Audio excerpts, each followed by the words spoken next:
This episode of Recording Studio Rockstars is brought to you by Atom Audio, Isotope, Native Instruments, and Grace Design. You're hearing my voice right now through the Grace Design M201 Mark II mic preamp into the Empirical Labs EL8X distressor mixed through Isotope, RX, Ozone, Neutron, and Nectar, all on Atom Audio monitors. Please check out our awesome sponsors using the links in the show notes. It's a great way to help support this show, and we really appreciate it. Now, get ready to rock. Working in this field and being a solo freelancer, running your own small business, I don't know how to describe it. It's so many interlocking facets of life. And to kind of get perspective on all of those, I think you need to have outside people say, hey, did you ever think about this? You really love your mix template, but hey man, did you look over here at this thing? This is kind of important too. It's like that kind of thing. This is really valuable.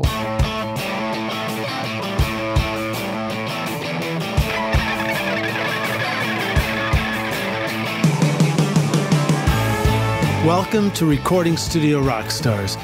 I'm Lid Shaw, and this is the podcast created to help you become a rock star of the recording studio.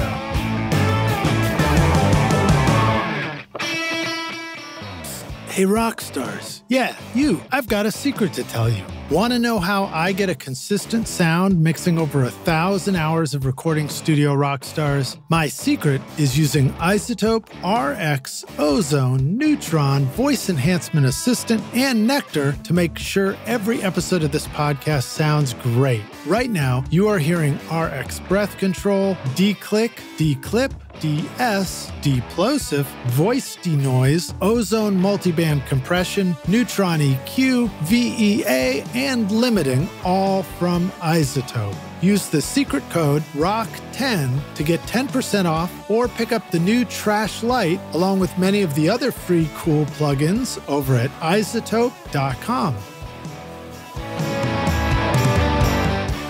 Are you struggling to make your mixes sound professional? If your tracks feel weak, distant, or lack punch and clarity, I've got the perfect solution. My free course, Mix Master Bundle. This course will teach you how to achieve pro-level mixes from your home studio using free and stock plugins in Pro Tools. But these techniques will work for you in any DAW, whether you use Logic, Cubase, PreSonus Studio One, Reaper, or another. If you're ready to make your best record ever, go to mixmasterbundle.com to get started now for free. Find the clickable link in the show notes of this episode. Howdy, Rockstars. It's your host, Lid Shaw, and welcome back to Recording Studio Rockstars, bringing you into the studio to learn from recording professionals so that you can make your best record ever and be a rock star of the studio yourself. My guest today is Nick Krill, an indie rock producer, mixer, and engineer. Nick's interest in the studio began as a teenager when he would spend weekends in a basement 4-track studio with his band, the Spinto Band, a very cool band. Nick spent the first part of his career simultaneously playing in bands and recording and mixing other artists in the studio. In the early 2000s, the Spinto Band gained notoriety and went on to release 4 LPs and tour extensively in North America and Europe. After the Spinto Band went on hiatus, Nick spent 4 years touring and recording with Clap Your Hands, Say Yeah, and in 2018, Nick decided to focus solely on the studio side of his work and now produces, mixes, and engineers indie rock full-time. Some highlights of his recording work include recording and mixing 2 volumes of A Philly Special Christmas, which went on to chart in the top 10 on various Billboard charts and had a #1 iTunes single. Producing and mixing I Can't Handle Change, the EP by the band Roar. This EP now has over 700 million Spotify streams, and the song Christmas Kids charted in the UK. Working and recording as an engineer on the last 2 War on Drugs LPs, A Deeper Understanding and I Don't Live Here Anymore, which I think got you a Grammy nomination or win. Is that right, Nick? The first record was won Best Rock Album, and then on the next one of the songs I tracked was nominated for Best Rock Song. That's awesome. That's awesome.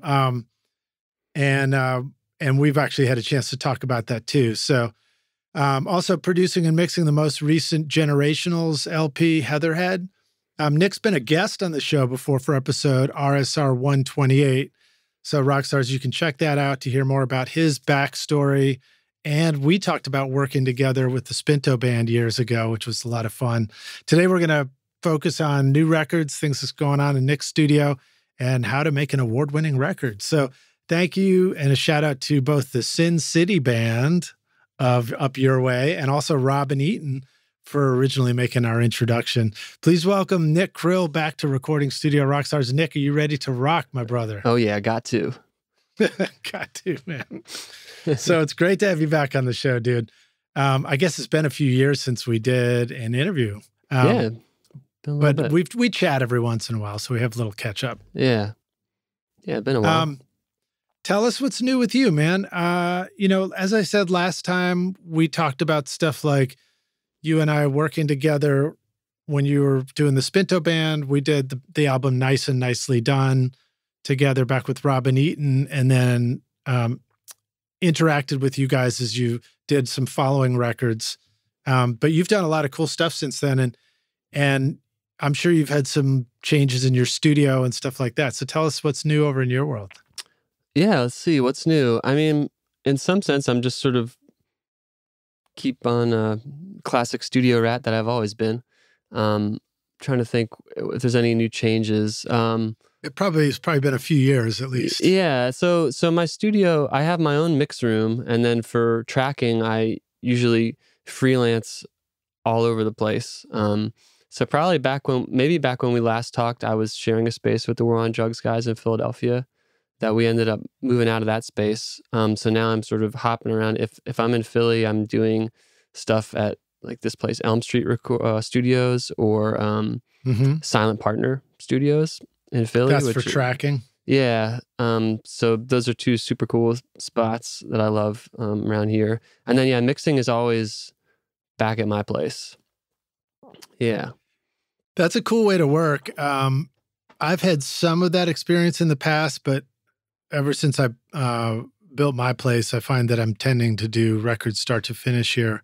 Yeah. But do you find it's pretty fun to, like, have you gotten to know the sound of those other studios really well, just in recording in them and tracking in them repeatedly? Yeah, I feel like you start to get familiar with sort of the advantages of each space and what each space is best for. And then you can kind of plan projects about those kind of spots.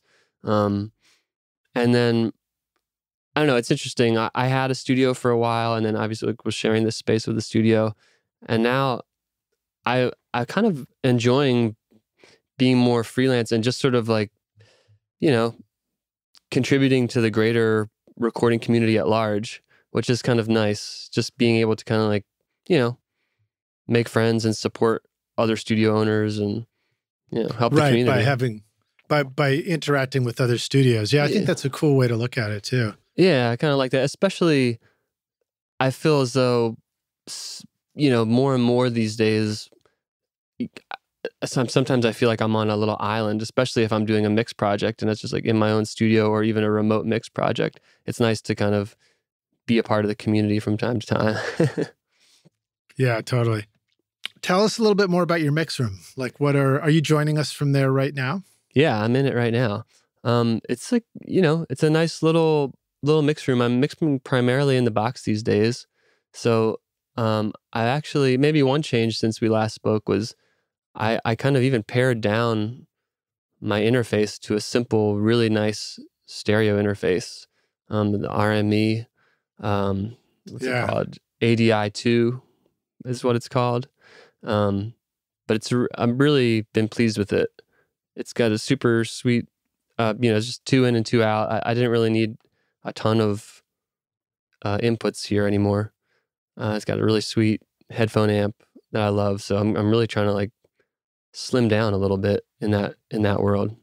Have you noticed that when you switched out your interface that you could really hear a difference even in the mix just coming out of the speakers, just like a clarity while you're working? I definitely did, and in the headphone amp especially, on that RME box, it was like it was interesting because I was experimenting with my old one between the two, and it was kind of like a light bulb moment, like, oh my gosh, this is, orders of magnitude.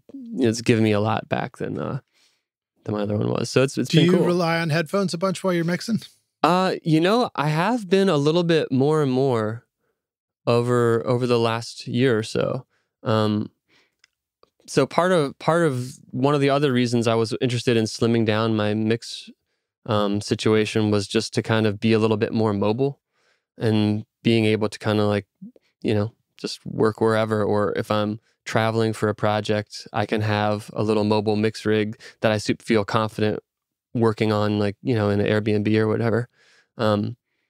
So yeah, there was a couple, maybe a year or two ago, just due to some external circumstances, I had to do a bunch of mixing while I was away from my normal studio, just the way life happened. And so I was on headphones for that, and I just kind of just jumped right into the deep end, like, well, I'm just going to get a lot of this done on headphones, and then I'll be back in my studio and we can kind of assess.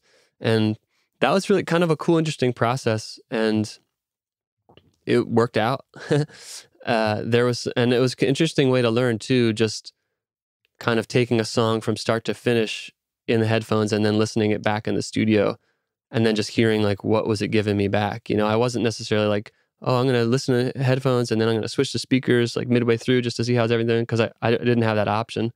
But it was actually kind of great. And now it's kind of a fun way that I like to learn something, is just go full throttle in it. And then when I feel like I've completed a musical thought, then I'll check it on a familiar thing. And then that way I can better sort of assess like, oh, what did my instinct tell me to do in this scenario? And like, what do I like about that? What do I not like about that? That kind of thing. Yeah, it's interesting. For me, the example of that would have been my Bonnaroo Hay Bale studio, where I was mixing, live the bands out of the studio in headphones, and it would go to the mastering engineer, and then they'd master it, and then later I'd hear it back in speakers, and I'd get that sense. I'd be like, oh, I mixed the vocals low or too loud, or the bass is wrong or the bass is right or whatever. Yeah. And it's interesting to like get a sense of what kind of decisions you made. Did you notice that loud listening in headphones versus quiet listening in headphones also affected your judgment in the same way that it can with speakers?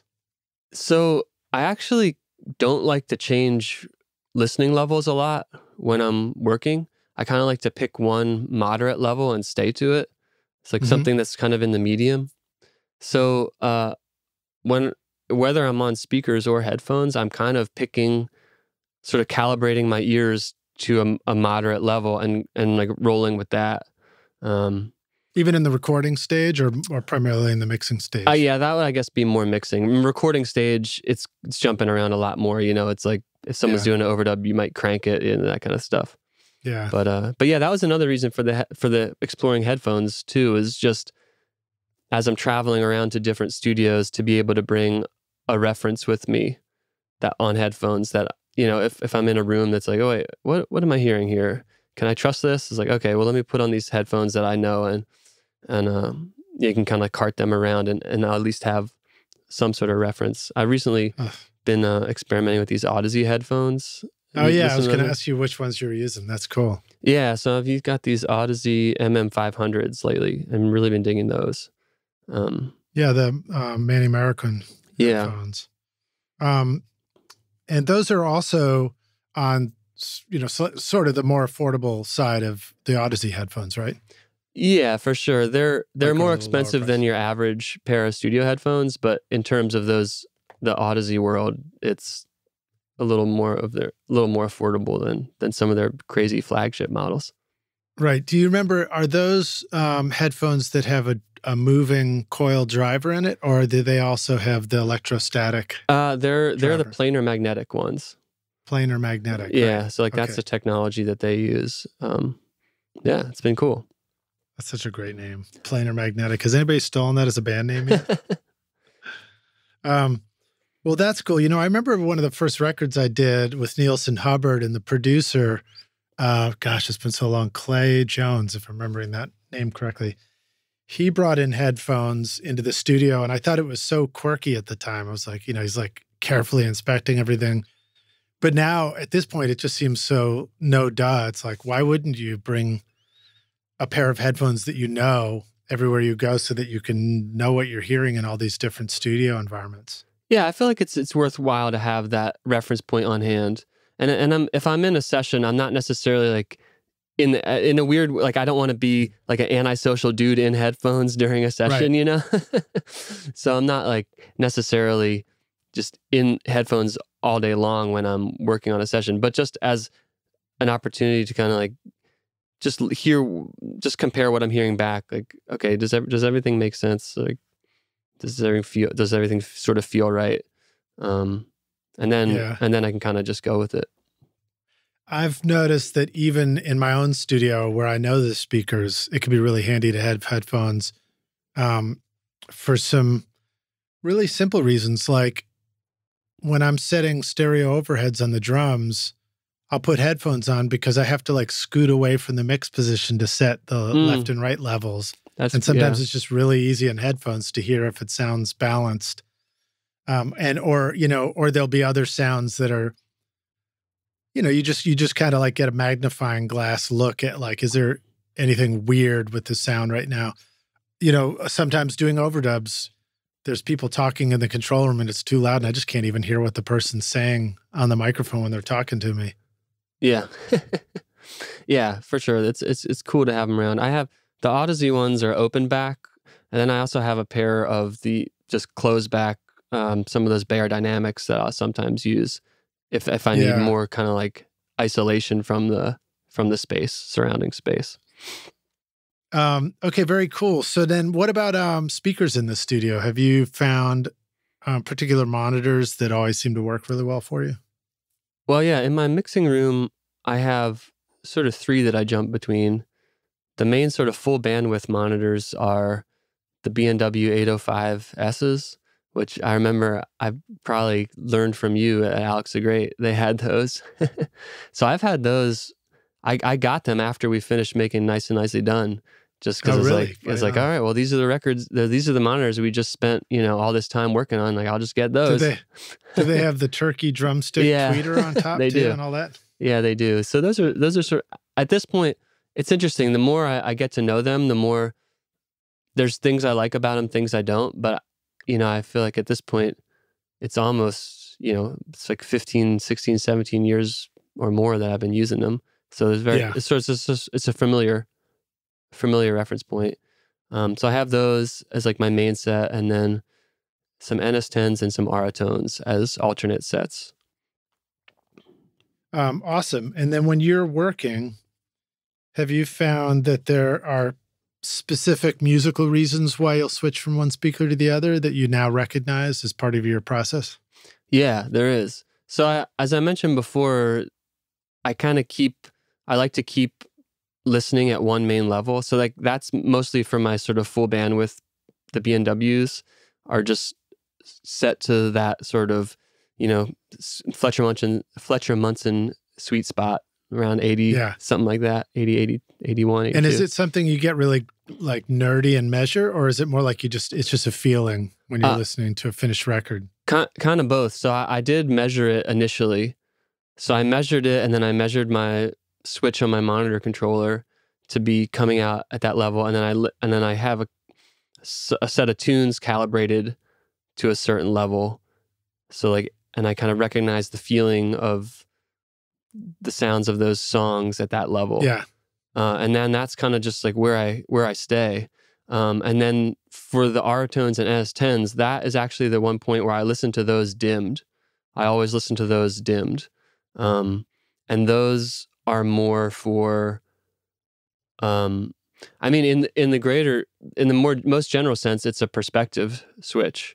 So just like, that kind of just in general, like, oh, let me just get perspective, and you hear it in a brand new way, and you kind of, you can take stock of what you learned from that experience. Right. And it's more like, it sounds like the predictability of these couple of different listening levels is what seems to help a lot.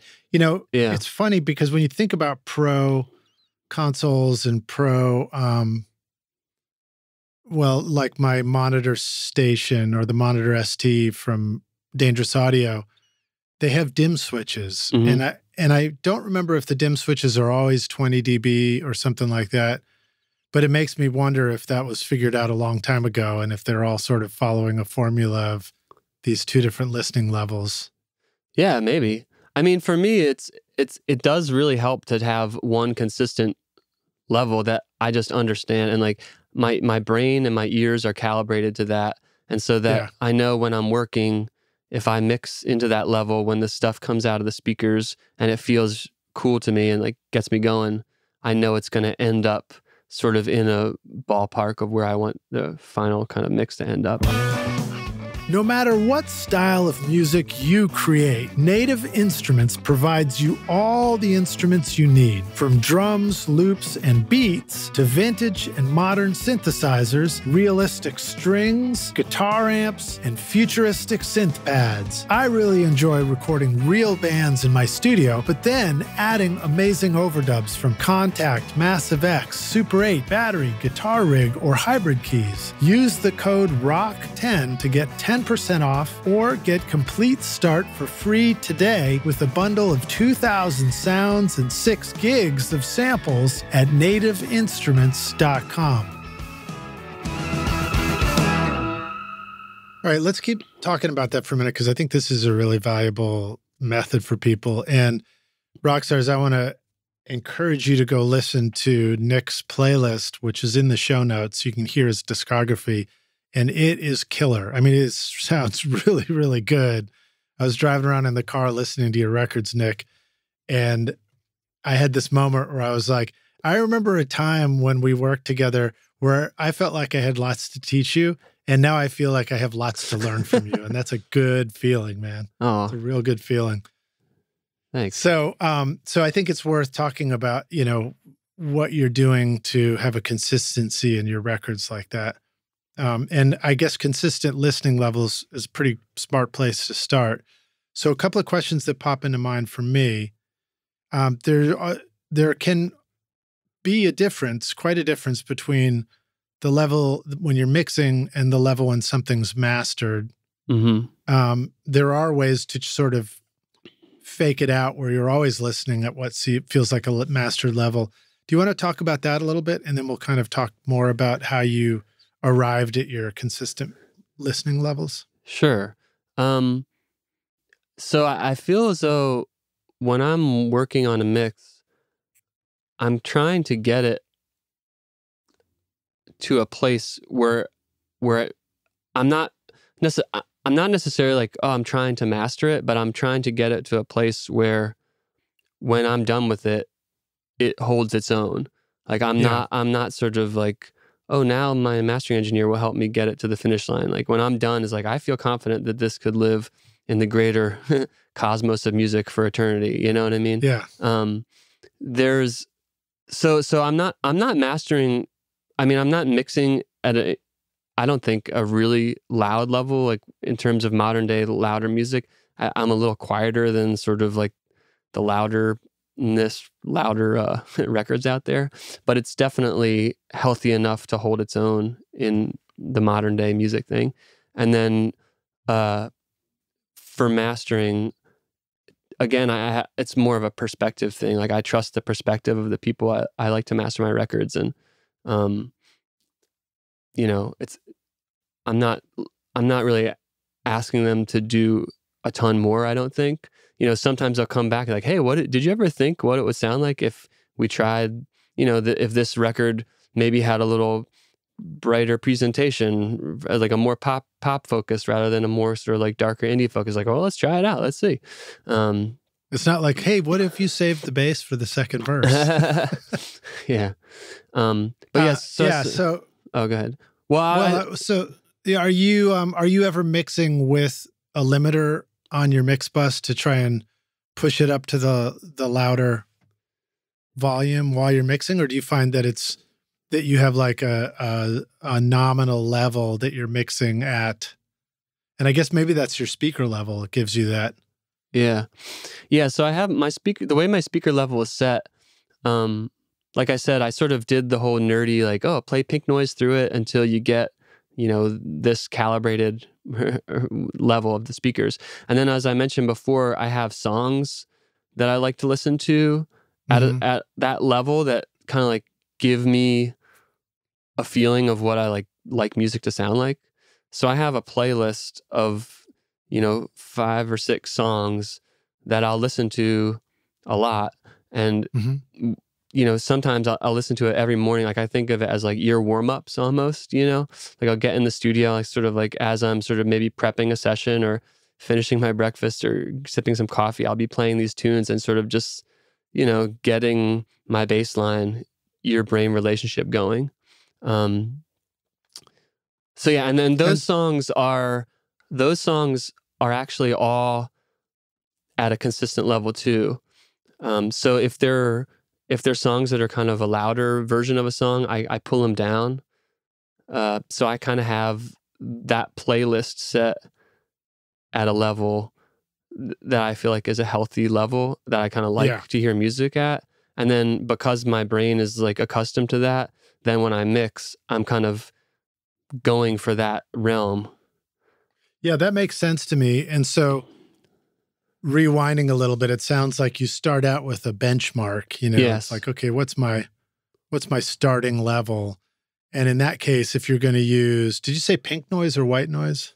To calibrate the speakers? Yeah, I think it's pink, right? Because pink is like a little more bass weighted, like a mix. Yeah, so to calibrate, I can't remember it's almost, you can do it a bunch of different ways. I think you can do full band with pink noise, like C-weighted slow or something like that. But then there's a whole nother way that's like band limited pink noise. Or I went down the rabbit hole with it when I initially calibrated it. But honestly, once I calibrated it, I kind of just set it there and it's been there for years. Okay, so Rockstars, we of course can just Google that to go in a little deeper into like which noise to choose. But then at that point, when you're playing the noise out of your speakers, I think a way for us to think about it is you're turning the volume up to a point, your volume knob, you're turning it up to a point where it's going to bring the noise loud enough to be in that sweet spot for listening, but it's also not, you haven't like maxed out your mix bus so that there's no headroom left. You're like leaving some headroom. So maybe you're at a -18 or a -12 level or something like that. And then that's representing your benchmark. Yes, the benchmark. And actually, just for reference, anybody out there, when I initially did this calibration, I was using some guidelines set out in the Bobcat's book, Mastering Audio. It's sort of a classic book. I'm pretty sure it's still available, but there's a nice little section in there where he outlines all these methods that we've been talking about, how to do it with band limited pink noise, or quick and dirty method with just full band with pink noise and an SBL meter. Okay, that's awesome. Yeah, I'm gonna go do that. Yeah, do it. It's really cool, and I will say, like, once you set the benchmark, it's really amazing because then you kind of become, your speakers and your mix bus and everything kind of becomes a system. And then you kind of calibrate your brain to that system, and then you can kind of just work. And then when it gets feeling good, that you're in that a healthy realm that you like to be in. Did you find it? Do you remember at the beginning having a tendency to want to turn the speakers up to make yourself like something, and having to like force yourself to like, no, I'm just gonna have to work that EQ a little better? Yeah, I know what you're talking about. I don't know if I ever had that urge, but yeah, I know what you mean. It's like, oh, let me just like put a couple clicks up on the monitor. Now we're cooking. Yeah. Yeah. It can definitely be, a false indicator, I guess. I will say that I did not hesitate to crank it up in the car listening to your records. So they definitely hold true and they sound killer. Oh yeah, sweet. Okay, great. So you have that benchmark, you find the pink noise thing, you read the Bobcat's book, you set your level, and then you take that playlist and you bring it down to be at that level so that an apple represents an orange or whatever, Yeah. so all the whatever the 6 or 7 songs in the playlist are all the same level. So they're not like jumping all over the place. Yeah. So you kind of have this like we've been saying, this benchmark, and then the songs, there's a few songs in there that I feel like are really neat, kind of like nice balanced versions, and so it's sort of like you calibrate your ear to that. And maybe it's probably worth, I just want to say this real quick while we're talking about it. The person who really helped me get this playlist cooking, my mentor, John Paterno. So I want to give him a shout out. So like, credit where credit is due. He really helped me dial this playlist in and thinking about stuff like that. John's awesome. He's been on the podcast before. Nice. And talked about working with Chad Blake on records. Nice. And other stuff. So very cool. All right. Well, let me see. So we get our mix levels sorted out. I'll comment and say this too, because I think we often get focused on like, what monitors should we use? How do we set up our room? And I do think that stuff is all important. But just to reiterate what you did, Nick, even after I got my room redesigned and I've got the Carl Tat speakers in there and they sound really great, I still need to go through that process of setting a benchmark for myself, because what you're describing is all about setting your brain and your perspective right while you're working. Yeah, totally. And it's sort of, I think it's like physical training, just like an elite athlete.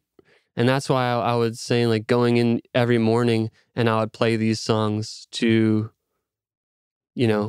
set my own mental benchmark, because, I can leave whatever was influencing my brain outside of the studio. I can like leave that behind, and then what I'm hearing through the speakers, I know is like where I need to be. That's where my ears need to be sonically. That's awesome. Yeah. So even, and like, if you just do that every day for, 6 months or like a whole year, you just it just becomes muscle memory after a while too, What are some other aspects of your studio that you've narrowed it down to? Do you use any kind of fader controllers or anything like that? Or do you find that just clicking with the mouse is the way to go? I do use a fader controller. I use a S1. So I have a S1, and then I have a pretty healthy SoundFlow setup. So between the mouse, the S1, and SoundFlow, that's sort of my little like command center. Right on. Well, let's dive into those, because those are super fun things to talk about. The Avid S1 is, Avid's controller surface that talks directly to Pro Tools through Yukon or Uconnect. Yeah, Yukon. You're mixing and working in Pro Tools primarily, yeah? Yes, that's correct. What are some ways that you set that up? Do you use an iPad as sort of like for the Avid control surface and things like that? I don't use the Avid control, like the UControl software so much. I use iPads a ton for SoundFlow. So that's where I have all those kind of buttons. But the S1 and Yukon, I'm really just using the S1 surface, the faders, the mutes, and those soft keys at the bottom are my main main thing. I'm using the S1 pretty simply, just as faders and mutes, and then to occasionally make like a special layout of tracks if there's a couple that I want to dig into or something like that. But yeah. When you say layouts of tracks, you mean, if I remember correctly, when I had my S1 set up, I could create a custom layout and say, just give me bass, vocal, and snare drum or something, and then have 3 faders in front of me. Yeah, that's correct. Yeah. So the way I always set my mixes up in the same way, as I'm sure we all heard millions of people talk about.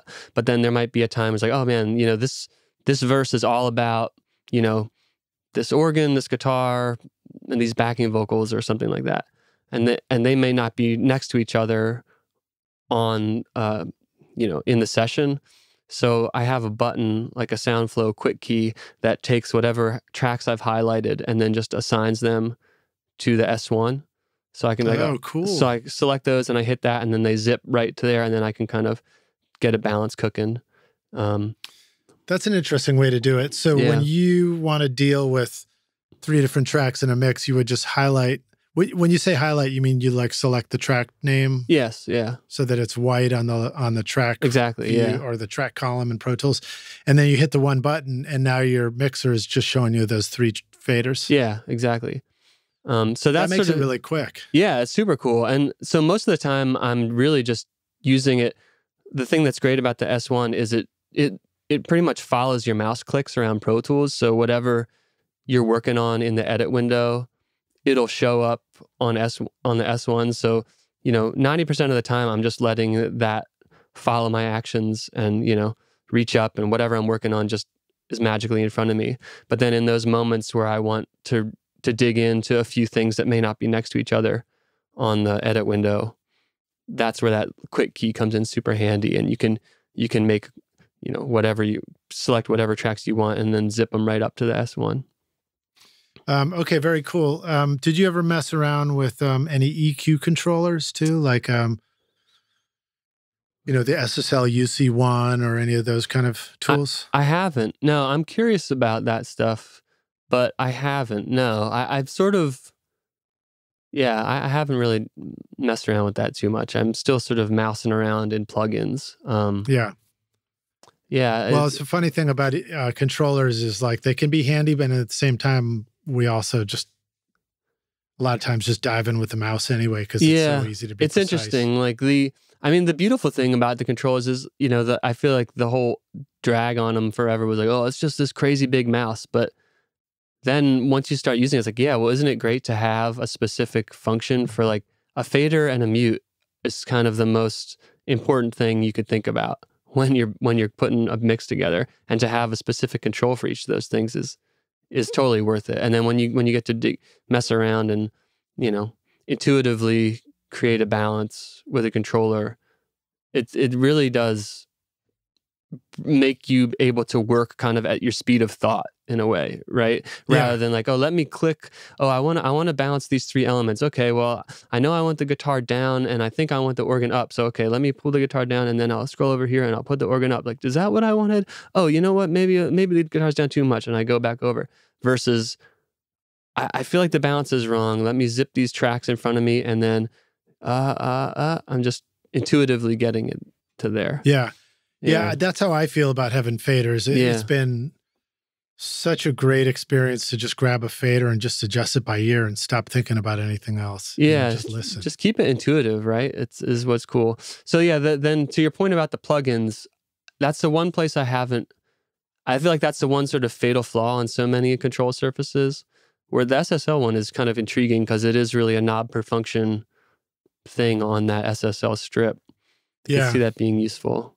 But, and now they're opening it up to third-party plugins too, so you can use it to control any plugin, particularly any of the other SSL channel strips. It's going to be a perfect match.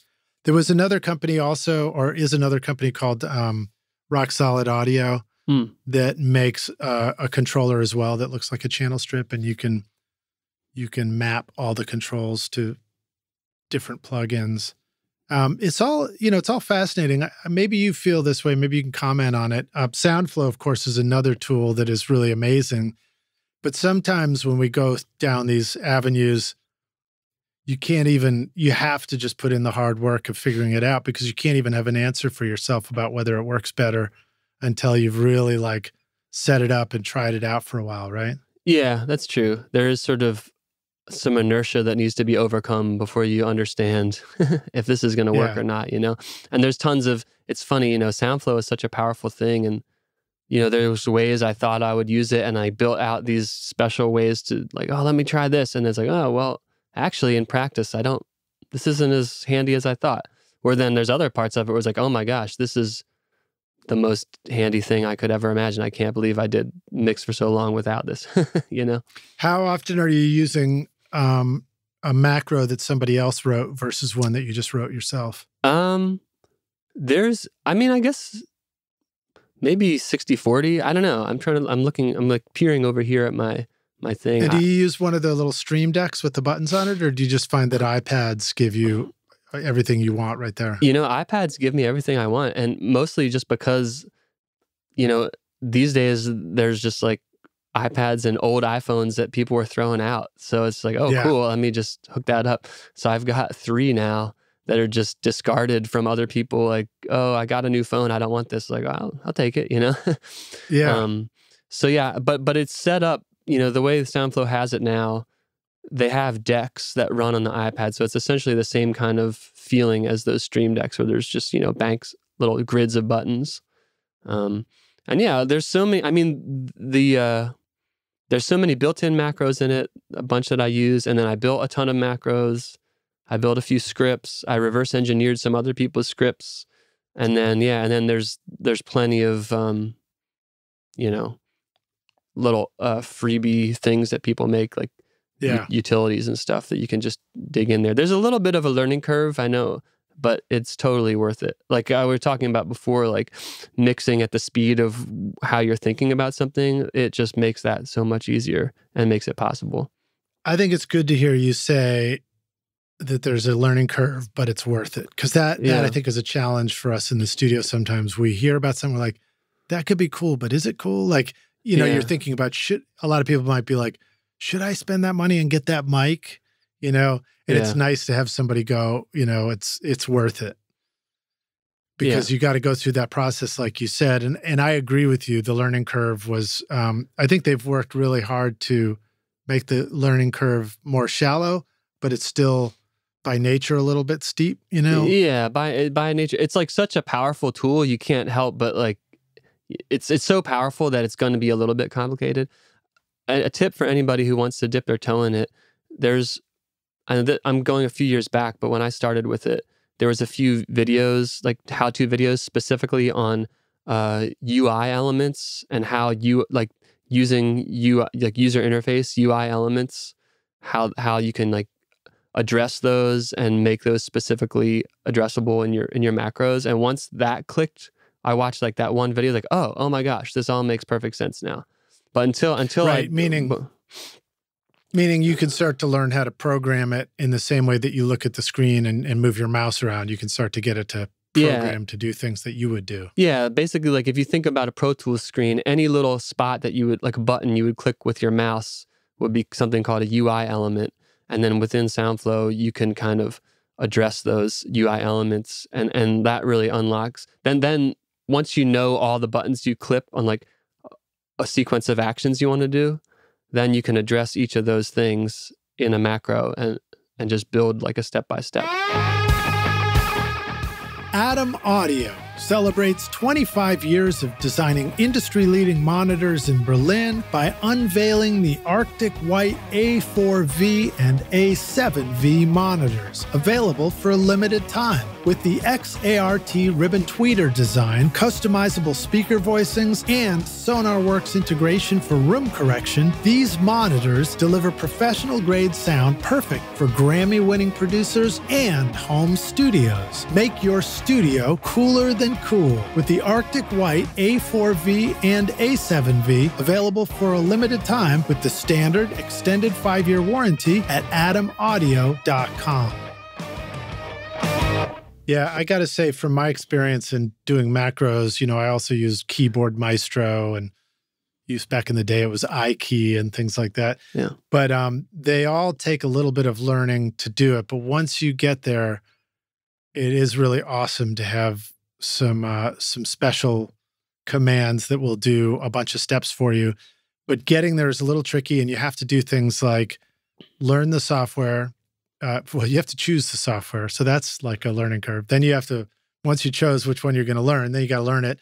And then you have to also pay close attention to yourself and look in your workflow mirror where you decide, okay, I'm now noticing that every time I do this thing, I have to move my hand off the mouse and go halfway across the keyboard to do something. And that's throwing me off. For me, as getting older and having reading glasses, I was like, oh, wow, like every time I have to look down at my keyboard and back up at the screen, it makes me dizzy. So I should like figure out how to avoid having to do that. And it was part of the vocal comping technique. And so then I finally just sat down and made the one button, and it works. And where it basically like slices out the vocal phrase I want, throws it into the comp track, and then moves forward to the next vocal phrase. Nice. And I was like, oh my God, that was huge. That's like it wasn't that hard to do. And it was such a game changer. Yeah. Yeah, that's cool. It's fun when you get one of those, repetitive actions that you can automate, and it actually is really good for your workflow. And it's kind of really exciting. Like, oh my gosh, I did it. Yeah, exactly. And then I think another takeaway is sometimes these things come with, presets where it's like it starts out with the whole Pro Tools deck on my Stream Deck. And then I realized, like, I don't really like it's great what they built, but I don't really need all those things. What I need is the few things that I need. Yeah. And so then you just program, just swap out the buttons or get the iPad, which is cool. Yeah. Well, let's keep talking about some other things. Oh, I do have a question for you with the Avid S1, because I was using that too, but I did run into some problems where I would come back in the next morning and and it sort of forgot my configuration of the S1s. Oh, if you only have one, it might not be such a challenge, but is that something you have had to deal with, or has it worked pretty great? It's worked pretty seamlessly. There's been maybe 1 or 2 times, but I've saved my my soft key buttons and my configuration. Yeah, I've saved that. So if I ever do have a weird thing, I can reload it, or sometimes I'll just relaunch Yukon and it'll just come back to life, or restart the computer. I mean, I think 9 times out of 10, if I get into something squirrely like that, it's like a computer restart sort of fixes it out. Yeah. But yeah, I am running a pretty simple rig with just the one. I don't have a bank of them, so perhaps it's a little easier to deal with. You remember what computer restarts look for us back in the day? Like come back 30 minutes later. Oh my gosh. It used to take so long to start up the old Macs and load up the Pro Tools. Good excuse for a ping pong round, right? That's right. That's right. Good excuse indeed. Okay, so let's see what other stuff is part of your mix world right there. I noticed that there's a bookshelf behind you, for example. I mean, got to have a bookshelf. If Alex the Great Studios taught me anything, it's you got to have a great bookshelf in a studio, right? Is it just for having books to read in between mixes, or does it sort of like make the room sound a little better to you? I mean, in this, it's sort of a poor man's diffuser in some sense, right? So behind that bookshelf is maybe like 2 feet of insulation and bass trap stuff. It's pretty heavy duty bass trap back there, but then that's just in front of it to kind of scatter a little bit here and there. But I don't know, scientifically speaking, if it's doing this, it's probably not doing what everyone expects like a prime root diffuser to do, but it's a little more fun to have a bookshelf. Did you go through like a real mathematical setup of your mixing room, or did you find that you were able to just like move into a room in the house and set things up in a simple way and just learn how to use it? I did a bit of both. So it is just a standard room. I didn't build this room specifically to be a studio, but I did go down a few rabbit holes dialing in the acoustics and the treatment of the space. So a little column A, a little column B. What kind of things do you feel like you want to share with the rock stars about stuff that they should think about when they're setting up their mix room in a house? I feel like it's really the classic stuff you probably hear a lot of people say, but your first reflections are important. And then there's a lot of, corners are important. And in front of the speakers, I found to be really important. So actually, that was an interesting.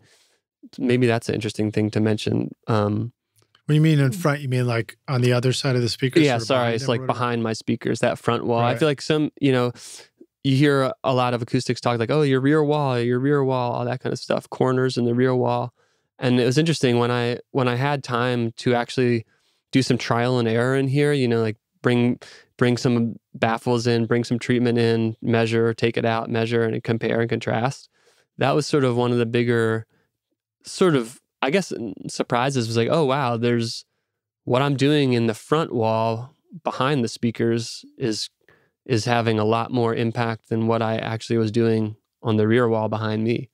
Let's keep talking about that, because I think what you just said is like a really key tip that we might overlook. So for example, if we're thinking about building a room, we might think about, oh, I need to get sound panels. And then next thing you know, you're like, how much do sound panels cost? And you're thinking construction, and you're thinking about spreading things out. But what you just said is a reminder, I think, of how simple we can approach this, where it's like, what if you just got 704 sheets, then it didn't make any sound panel at all, and you just bring them in and just place them leaning up on, set them on a chair up against the wall in various spots.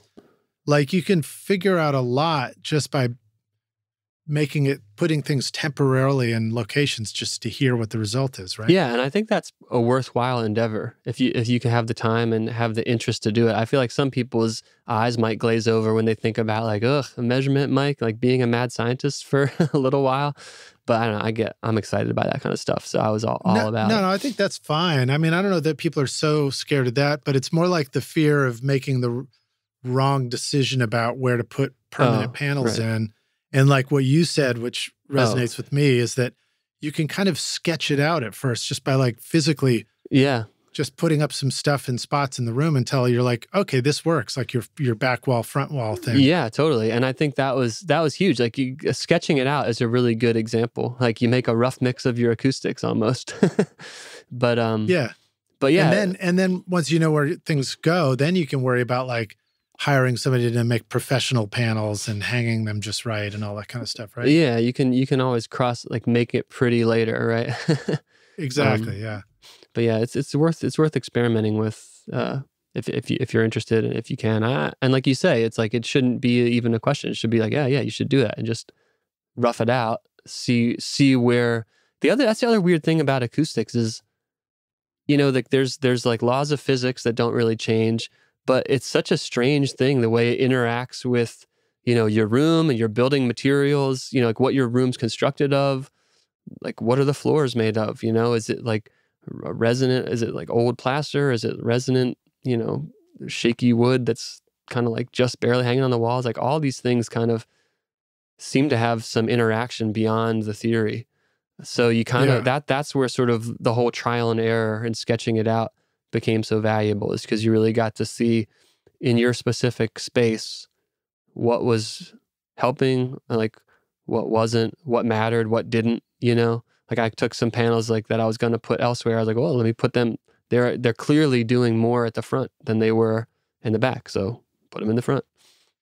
Yeah, it's always interesting to start learning how to listen for what the effects of room treatment is. I remember early recordings, being in somebody's kitchen and then like getting clever and just thinking, what if we, set up mic stands and put blankets over it and then put this guy singing with his acoustic in a little tent made out of blankets. And then you listen and you're like, wow, that made a difference, Yeah, it's interesting. It really does make a difference. I feel like those little adjustments to the acoustic space or the mechanics or the acoustics of an instrument have such huge knock-on effects, and I think that makes sense in the mixing room and also in the tracking room. You think about like, oh, let me just put, some gobos around this instrument, or let me just listen to this drum and oh wait, it needs to be mechanically adjusted to sound right. You know what I mean? Right. Like those little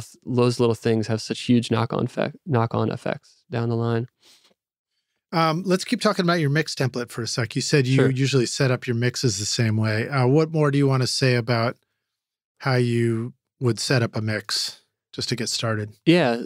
So my template it's pretty simple. I kind of, in an abstract way to think about it, I almost think about it as the template is my control room full of equipment.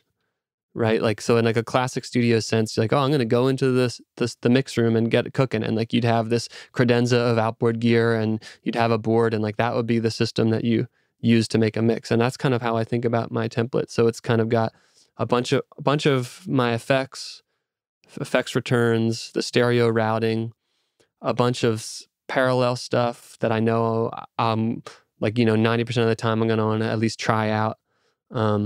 A lot of sort of folders, more so to make prep easier. So I can address the same folders each time with macros and like sort tracks really quickly. And then, like I said, the routing, there's a couple subgroups, all that kind of thing. And then, like the effects returns, there's way more effects than I would ever use, but they're there so I can, at stream of consciousness, just, try out. Like, oh, I want a short, bright thing. Like, I have it ready to go and try, that kind of thing. Do you have the effects enabled, or do you find that it's good to have them in a template but disabled so they don't chew up the computer power yet?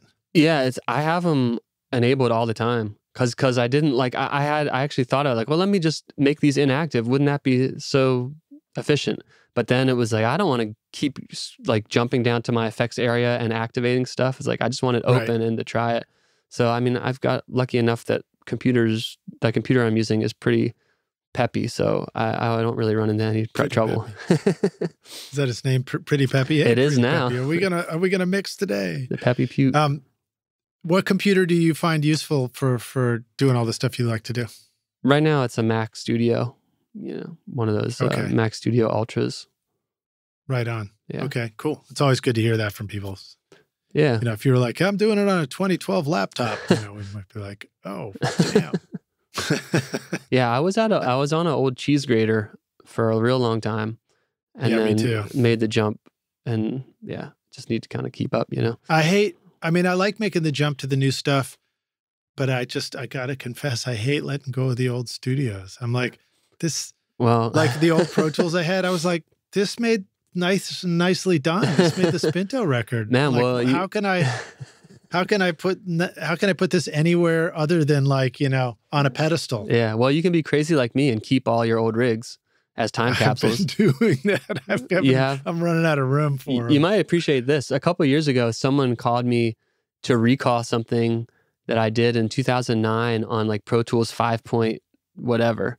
It was like, and you were able to do it. I was able to bring it up. It's like amazing. Wow. So I was like, yeah, score one for. Did you actually have the old rigs still connected and ready to fire up, or did you have to like reassemble it? I had to reassemble it. I had to just bring it into the control room and rehook everything up, but it worked out. Pretty cool. Right on. I did that with my old Pro Tools rig, but it took over the dining room, and the fan was so loud. God, those things were loud. Yeah, I kind of keep them hanging around more from like an archival nerd perspective than anything else. I don't know.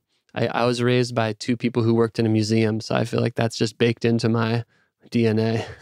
That's great. That's awesome.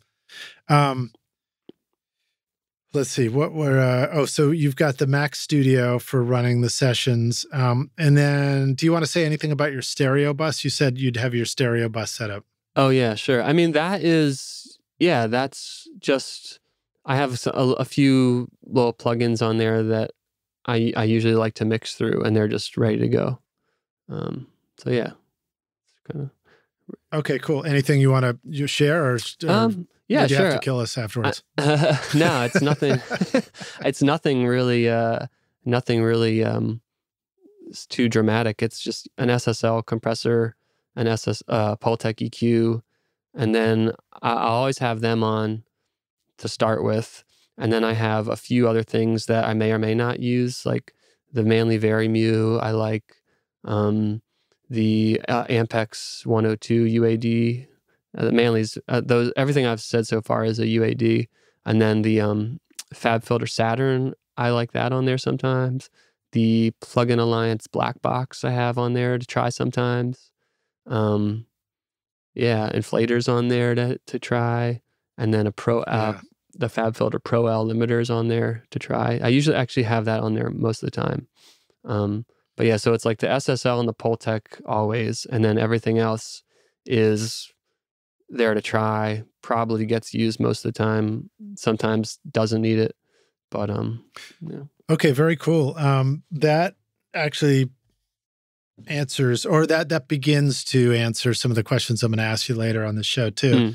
So, as far as something like the Pultec goes, are there sort of a standard little bit of smiley face that it might do? And is it just sort of the sound of the Pultec just gives a little of harmonic interest? Yeah. So I started with the SSL and Pultec. It's such an iconic kind of stereo bus thing. I just went a couple years ago. I started the year. I said, you know what? I'm just going to put that classic iconic chain and just mix through it, just to like learn it, and just to get really familiar with it, because it is definitely a sound that we like. So many of our favorite records have that combination on their stereo bus. So just to become familiar with that sound and what it can do and what it can't, I just thought was an interesting learning experience. So I sort of challenged myself to just use those two things on the mix bus for a couple months. And do you find that you're changing the Pultec settings all the time, or do you find that they tend towards a certain? I do change them. I do change them. I actually start with it flat. I don't do the starting the thing with the smiley or anything. I start it flat, but I do start with the Pultec and the SSL on, because I found that I like when I would get things cooking and put them on later, it would sort of shift things in a way that I didn't quite like. So it's always aggravating if we do put a bunch of work in and then we try a thing and now all of a sudden it's like, wait, did that change everything? Yeah. So specifically with like the bottom end, I noticed that it would change the way that felt. If I would engage those after I had sort of like dialed in my kind of drums and bass relationship.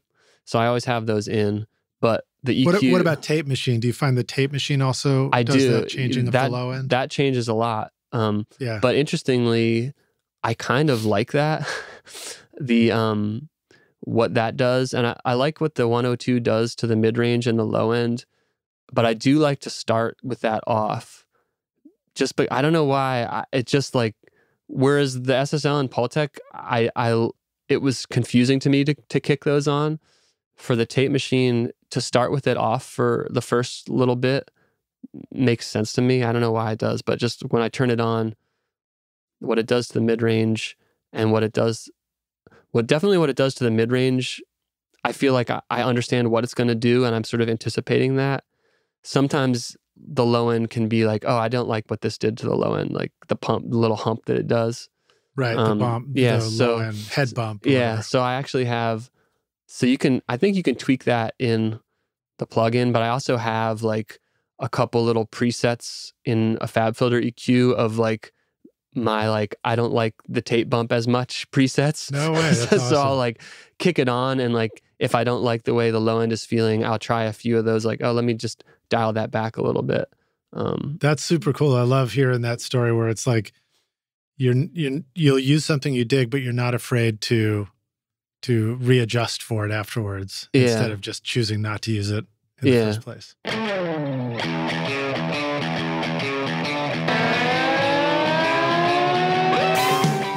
I am really impressed with iZotope Ozone. I've been mastering many of my records recently, and Ozone makes it so easy to get a fantastic sound. The built-in mastering assistant helps by analyzing the mix and suggesting all the settings needed for a professionally mastered result based on the genre and EQ curve of your choice. You can even reference a specific song if you want, using simple yet sophisticated modules like clarity, impact, low-end focus, stabilizer, imager, exciter, and spectral shaping, along with powerful dynamic EQ, compression, and limiting. You just adjust the settings to your taste and it sounds incredible. And the magic of master rebalance means you can manipulate the level of the vocal, bass, and drums even at the mastering stage. Amazing. My bandmates are pretty demanding, but now when I send off the masters for approval, they absolutely love the way our records sound thanks to iZotope. Use the code ROCK10 to get 10% off Ozone or other tools like RX and Voice Enhancement Assistant, or grab any of the cool free plugins like the new Trash Lite at iZotope.com.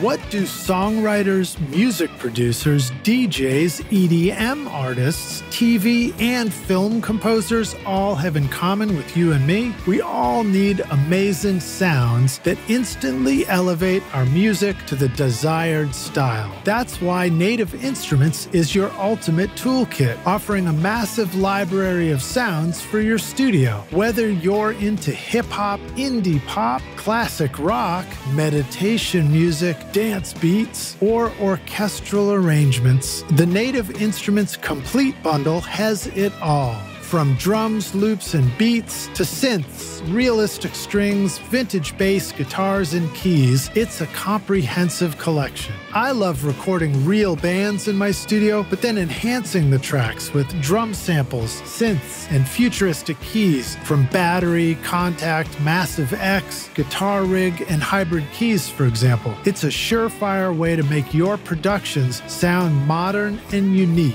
Use the code ROCK10 to get 10% off or get Complete Start for free today, featuring 2,000 sounds and 6 gigs of samples at nativeinstruments.com. Howdy, Rockstars. We're back now for the jam session.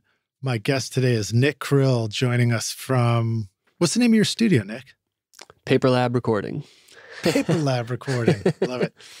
And we're going to jump in and keep talking about mixing. You ready to jam, Nick? Oh, yeah. All right, good. So you were talking about your mix bus, which I'm really glad I asked you what was on there because your answer is awesome and a lot of good details in there. I like hearing about you use these basic things like SSL, Pultec EQ, the Manley Varimu after the Pultec EQ. So like, I guess that gives you additional tonality if you want. And then hitting the tape, because I agree with you, that's like what I grew up on. So that's like the chain that we would mix through. Mm-hmm. But then after that, it's like you've got the Saturn and the black box and the inflator and the limiter. And those are all things that sort of add, they strike me as things that add like a modernized quality to sound too, maybe. How do you like to think about those happening after the tape plugin? Yeah, I kind of think of those as, I mean, all of those are sort of saturation devices, not so much the limiter, but the other three. So I kind of think of them in that realm of sort of adding, they can add density and some cohesion. They can kind of add on the stereo bus. I feel like they kind of add some like, the saturation adds some RMS level that, you can get. There's the Saturn has the way that's kind of an insanely deep plugin that like I definitely only scratch the surface of, but like, the way it does, the way you can kind of have it in multi-band mode, the way it kind of like can like have the top end feel, it has a neat thing. Yeah. And then like the inflator obviously is its own thing, like whatever clipping like, that it does. This is like it's like when you're on the airplane and they're like, if your vest doesn't inflate, just put this tube in your mouth and start blowing. That's what it feels like on your mix. Yeah. Hopefully you're not sinking though. Yeah. Right. All right. Well, let me jump into this question for you. So Dirt, Diamond, Walking Moment, Heatherhead, all those records by Generationals. And many of your records have this great attention to the mid-range, a great crunch. And I remember hearing that from you back when you were making Spinto Band records, particularly the third album. Do you, and I know that when you first had your studio, was it Paper Labs that you guys had as the Spinto Band, or what was the name of the one where you guys were in the garden? Yeah, we called that the store. Garden Center. The Garden Center, yeah. But I felt like that was the time where you began to explore that powerful, I don't want to use the word aggressive because we're not trying to make, you're not trying to make, like Metalhead records or something, but like a strong mid-range in your records. Like you're not afraid to make a statement in the mids, and you've carried that to the records you're making now. So do you still like to work with a console to get that? Or do you feel like you used to do a console and now you've learned how to do it in the computer? And is that what these kind of saturation and harmonic plugins help to give you? Yeah, I feel like I do that. I mean, if we're talking mixing, I do that in the computer now. And I feel as though, back those older records you were referencing, like the Spinto Band ones, I definitely was, I mean, part of the aggression of those is probably me just like not understanding mid-range as well. So just like being younger and kind of like pushing things because it was exciting. But yeah, I mean, it's particularly like records like the Generationals record or this other band that I think is on the playlist called French Cassettes. Those two bands in particular they were all about that mid-range being like, so a lot of that kind of comes from the artist too. Like both those bands in particular kind of they like the aesthetic to be kind of like mid-rangey. Like particularly like working on the French Cassettes tunes. I remember some of the first passes I did, they're like, oh man, we love this, but like it feels a little too hi-fi. Like we kind of want this to feel a little sun-baked, like a little bit more like that, 70s demo, than kind of more modern indie rock feel. So some of that mid-range that you're describing is definitely coming from the artist too, where they're kind of just wanting that aesthetic, that more kind of like, lower-fi kind of pushed mid-range feel. Yeah, that's cool. I mean, you definitely nail it on your records. Some of them do have a quality that sounds like they're intentionally taken to a different place, sonically in that way. And, I even asked on the French cassettes, Medium Horny, I made a note about how the vocal mixes sound so clear and up front, and wanted to ask you, what were some of the things, do you use things like parallel compression and distortion on vocals as well when you're mixing? And, what do you want to say about some of the things that we could explore in our own records? Yeah, for sure. For vocals specifically, I do use parallel a lot in vocals. I have a series of sort of parallel chains that, like I said, with the effects, like I may or may not use them, but they're each one kind of does a different feeling thing for me. So depending on the song, I'll try different ones. So there's definitely there's probably, I don't remember exactly what I did for that tune, but if I were to guess, there's definitely some parallel stuff going on.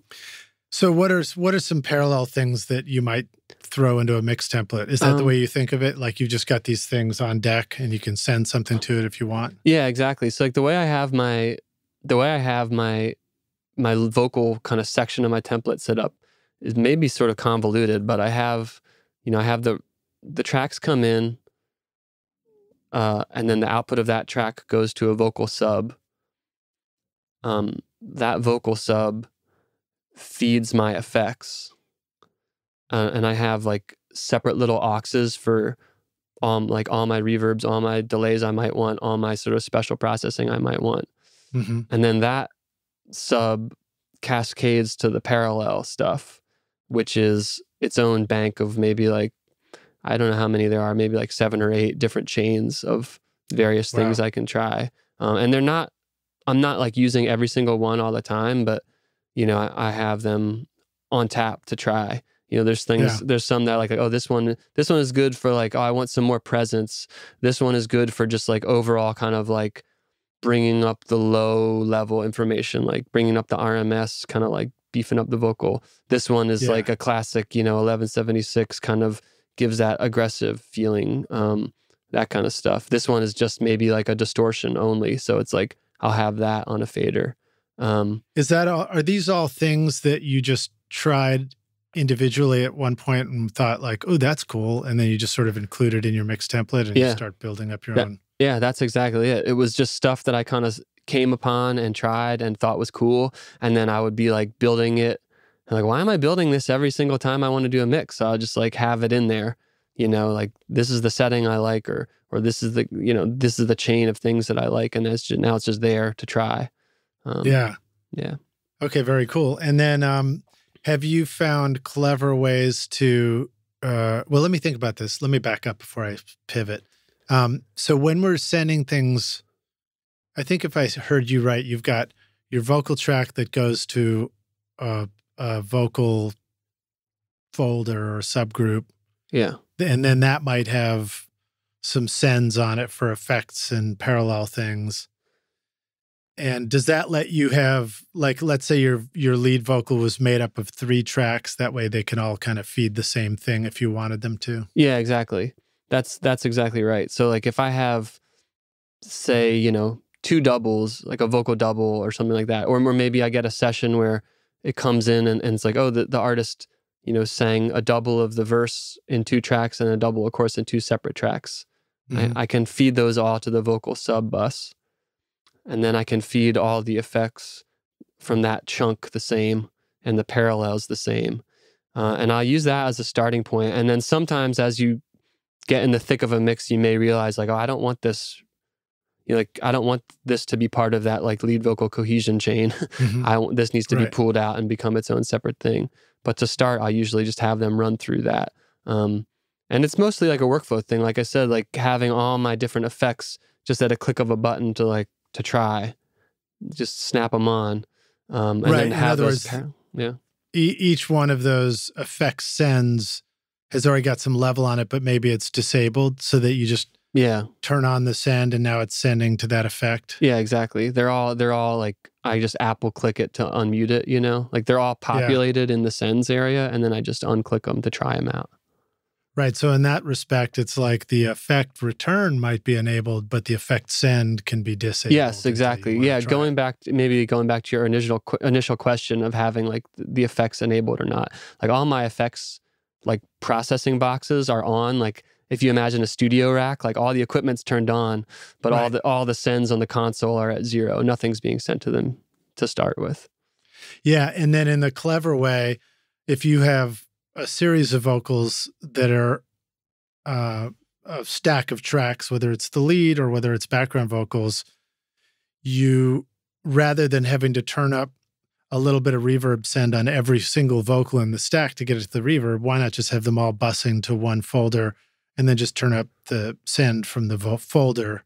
Yeah. And then that way you can enable or disable the effect a little bit or a lot quickly. So that's kind of how my brain likes to work. Okay, cool. And then what about things like de-essing? Where do you find that sort of treatment useful? Or like if you want to, do you ever use tools like Soothe or anything like that to like sort of tame the harshness? Yeah, I definitely do. So yeah, de-essing, man. I mean, that's like a whole separate, like there, you know, I feel like that's like a whole season of a podcast just on de-essing. But yeah, it's to the effects. The other cool thing, so going back to on my vocal parallels, I have a de-esser in front of them. So like those parallel, more kind of like saturated or heavy compression effects, I'm de-essing those extra before that. So, before it even hits the saturation. Yeah, before it even hits those. Like, because otherwise it just goes crazy. Yeah, so it helps a little bit about, like, as you know, like if you get aggressive with something, all of a sudden sometimes those S's start zinging. Yeah, where do you think they came from, Rockstar? But and then also too, to like, that's another reason why I have my sends routed the way I do, is because I have all my sends coming from their own like aux, so I can actually pre-process those sends to the reverbs or the delays. Like I have a de-esser on those so you vocal can have sends. So you'll go from a vocal track to an aux track that is the send to the exactly. This is where it's kind of convoluted. Like I send to an aux track that's called just like reverb sends, and that the output of that track goes nowhere. It's no output, but the sends of it go to all my effects. Oh, and interesting. That gives me an aux track I can populate with like a de-esser ahead of the vocal effects, or an EQ ahead of the vocal effects, which is sometimes useful. Right. And that again, way, same thing. Instead of having to put a de-esser in front of every single effect or parallel thing, you can just put one. Yeah. Before it sends to any of them. Yeah, and then also like I share effects too. So like I don't necessarily want, like if I'm sending a guitar to the same reverb as a vocal, like they're both sending to a plate for something, I may not want a de-esser interfering with the way the guitar hits that plate, but I do want it to tame the S's of the vocals that are sending to that plate. You know what I mean? Yeah, that makes great sense. So that way I can kind of like tailor the way my vocal is going to the effects a little more. I love that. And I it's great to hear you talk about it, because it just reminds us of, like, we don't have to by default make our mixing stuff complex, but there are really good reasons to set up more complex routing like that, you know, and you can arrive at them one step at a time as we work. And that's how we can develop our own mix templates and, you know, start evolving from, I mean, like the starting mix template is every track goes to the stereo bus. There's nothing on it. And exactly. And that's how it all started too. And then but then eventually it was, oh, I'm working on a session, and like, oh boy, I would really like to to tailor the way this vocal hits the reverb. Like, well, let me build up a chain, like a routing situation to do that. Like, oh, wow, that was really handy. Man, I want to use that in every song. Okay, well, I'll pull it in now. And then, Yeah. so it's like, it is a little convoluted in some sense, but you know, it's all about kind of like being able to tap into various points of the audio at different points along its journey from like track to stereo bus. And like, if you need to like tweak anything at any point, you have an access point to it, kind of. Yeah. It's like a patch bay. Yeah. In the same way. Yeah. And so like a good patch bay means you could just kind of insert something you can in the just go in where you want to. And I think my drums and vocals are the most sort of like convoluted way of that. But then once it gets down to sort of the meat and potatoes of a song, it's not as complicated. I'm not having one. It makes sense to me that drums and vocals are the most complicated. And I think it's funny when you think about drums, it sounds like it makes sense to say because they're so dynamic. But when you think about vocals, sometimes it sounds weird to say because they're so dynamic, but it's the same reason for both. Both of those instruments have a ton of dynamic range in the making of the sound, but ultimately in the mix, we might want them to be very, very precise and controlled how they come out of the speakers in the mix. Yeah, I feel like there's such huge parts of any piece of music, right? Like the rhythm and the melody are sort of pretty like, you know, cornerstones of a piece of music. So they end up getting a lot of the attention when it's time to mix. Yeah. Okay, well, let's before we talk about more details of mixing, how about organizing the template stuff? What have you learned is a good system for, you know, for example, sometimes I might think, oh, I really need a mix template. Oh, shit, where did I put that mix that I did 6 months ago? Yeah. Kind of thing. Have you found a really simple way to know where your mix template is and to update it and to know what you're starting from each time and all that kind of stuff? Yeah, I just have a separate Pro Tools session that's just NK template, you know, and that's it. It just lives on my work drive. And then every time I open a new session to mix, of course, I have a SoundFlow button that imports it. So it just kind of zips it through. Right. So if you wanted to update NK mix template, yeah, would you just open it up on its own and then import some other track from a new mix? Right. So yeah, what I'm doing, I'm always importing session data from the template session into my work session.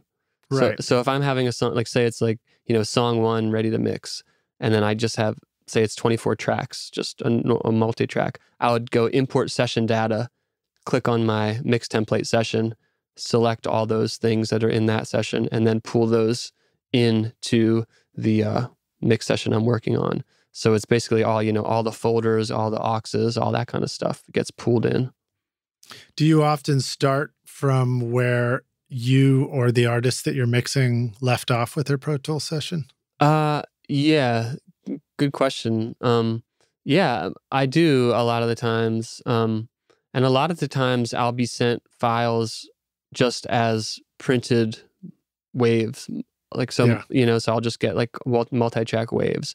And I do like to start from where they do it, especially like these days, you know, I feel like the production process involves all those decisions of plugins or throws, like effect throws that they've done. And like, you know, that's like the modern version of like, oh, I chose a Telecaster and a delay pedal instead of a Les Paul and this amp, you know, it's like, those are like production decisions at this point. So I do like to start with them. And then sometimes I will ask for like, if I'm not getting the Pro Tools session, I'll ask for like a dry version just as a backup, you know, just in case it's like, oh, this thing has a reverb printed on it, but oh, we could make it feel so much better if we were able to kind of like, oh, put a pre-delay on that reverb or whatever, you know what I mean?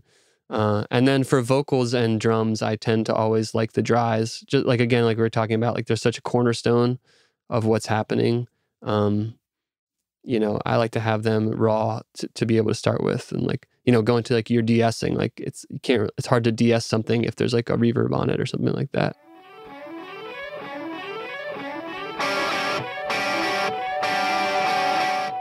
Atom Audio is celebrating 25 years of researching, developing, and manufacturing industry-leading monitoring solutions in Berlin.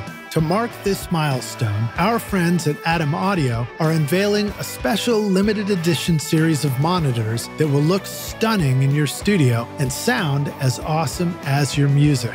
Introducing the Arctic White A4V and A7V series. Available for a limited time to pro and home studio owners like yourself, the clean, glossy white finish exudes a luxurious feel and will stand out in any studio or home audio system. Featuring the XART accelerated ribbon tweeter design and customizable speaker voicings, the Arctic White A4V and A7V retain the full specifications of the original design. Plus, with SonarWorks integration for automated room correction, you can fine-tune your monitors to your control room's acoustics. Atom Audio's commitment to delivering professional-grade, high-fidelity sound to studios worldwide has made these monitors a perfect fit for Grammy-winning producers in both pro and home studios for a quarter of a century. Now you can bring that beautiful high-fidelity sound to your own productions and make your studio look as cool as your music sounds. Don't miss out on the limited edition Arctic White A4V and A7V monitors, available for a short time with the standard extended 5-year warranty at atomaudio.com.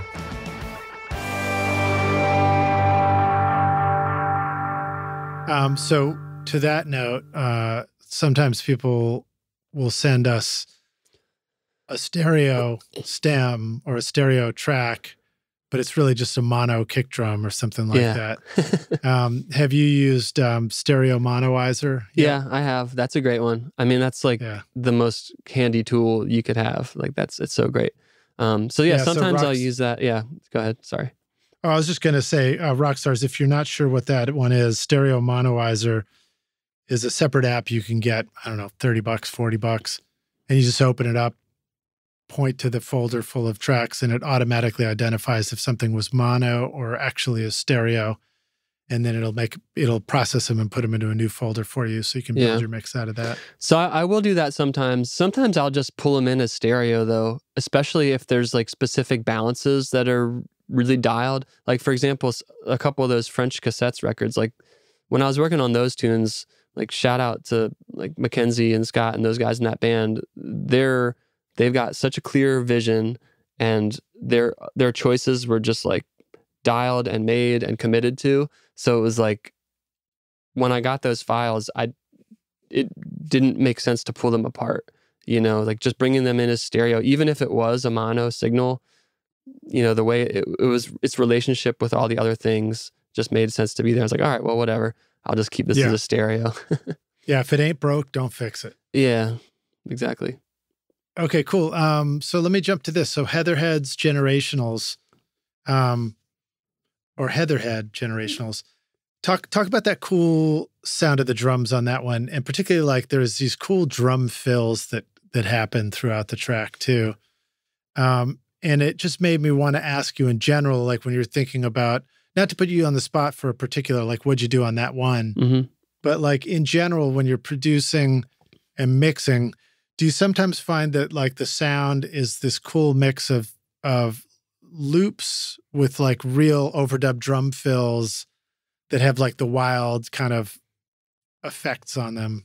And talk a little bit about how you arrive at that sort of production or that sort of mix sound.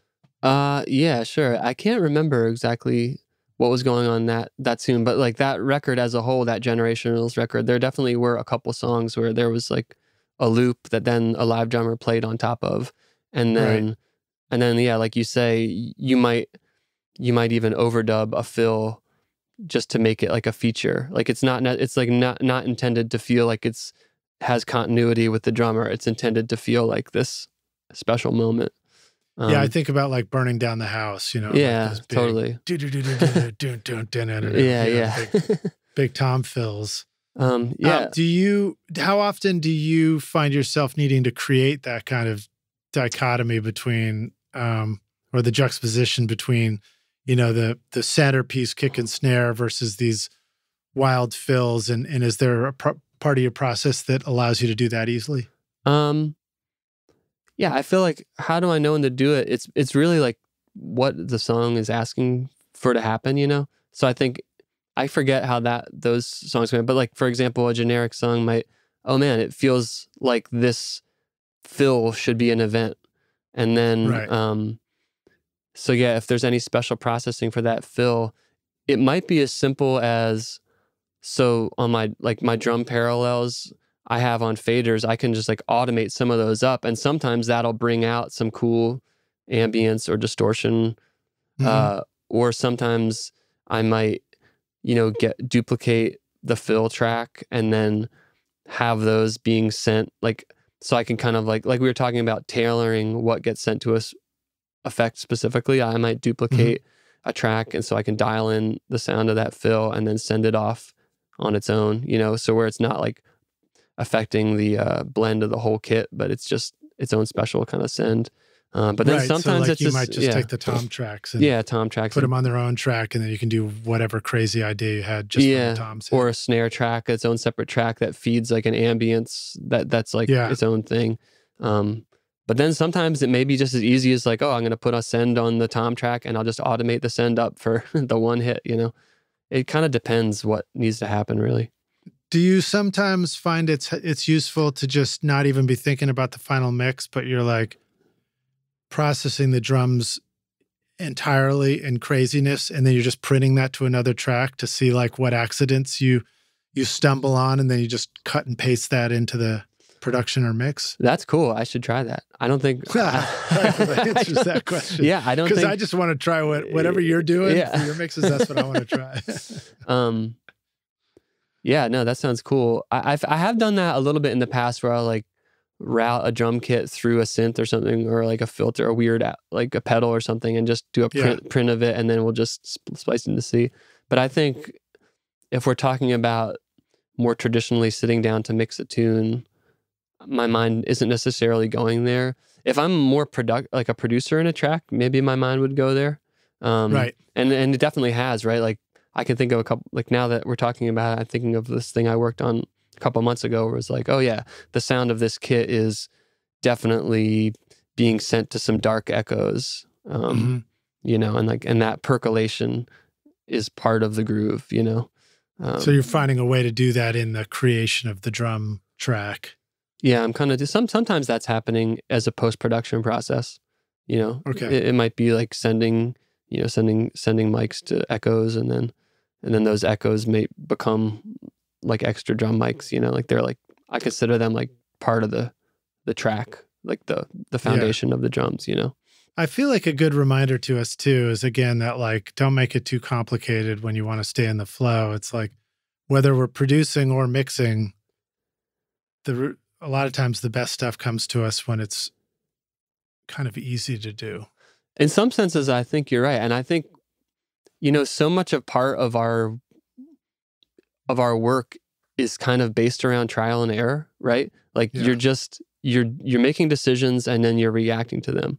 So it's almost like if you can make those decisions happen quickly and get feedback on them quickly and then react to them quickly, it's just makes the whole process really fun, And I don't mean that to make a sense of like, well, I'm not gonna like chase the dragon and go down a wormhole. Like I love wormholes as much as the next guy, but I think it is important to kind of like, you can do that wormhole exploration in small chunks where you're able to react and adjust course, and you end up in a better result, rather than like taking a deep dive and then coming up for air an hour later. You're like, well, what in the world did we just do? Yeah. I mean, well, and I think part of that too is remembering that there's not just one right answer for making music. Yeah, exactly. Like sometimes it can be easy to get stuck on chasing the dragon and going down the wormhole indefinitely, because you're still trying to like compare every answer to each other. And it's like, in the end, all you really need is one really great idea. And then the rest of them, nobody ever heard. So who cares? Yeah. And that's not to say you shouldn't explore those ideas, but it's like I was saying, it's about trial and error. And, some people, everyone's process is different. Some people may make a decision, think it's awesome, and then just move on and go. Some people might need to make 40 decisions, compare them, and then pick the one.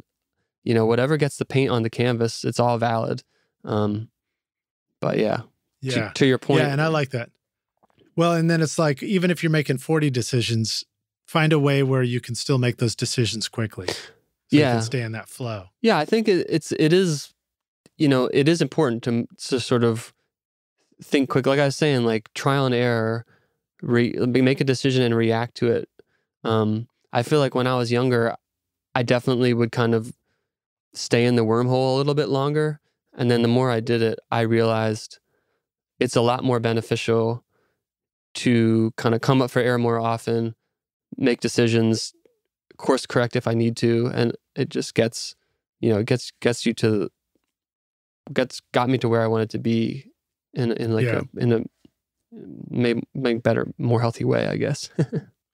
So, not to put you on the spot about remembering a particular one, but again, a note I had about the Heatherhead Generationals was that it had this filtered intro and then the kind of big sound kicks in. And whether you remember that one or not, I think the concept of a filtered intro kicking into a bigger sound is like, that's one we can all understand for different productions. And I wondered if there were any thoughts you had about that, because a lot of times that does feel kind of like a mixed decision, but I guess it could be also a production move. But like, what are ways to think about this that can be useful? Is it once again like screwing the whole mix up 40 different ways and then just pasting them in to see what works? Is it like, do you find that you've got a one button filter thing you can just put on the mix bus and that always works? Yeah, interesting. I feel like there's definitely a song on that. It might have actually been a song on that record called, so Heatherhead is the name of the album for the listeners out there. There might be a song called Strangers that I think has a similar scenario where the intro is sort of weirdly garbled. Yeah, that's the one. Okay, yeah. So yeah, that one, I think that was printed. I think I did print and then put that back in.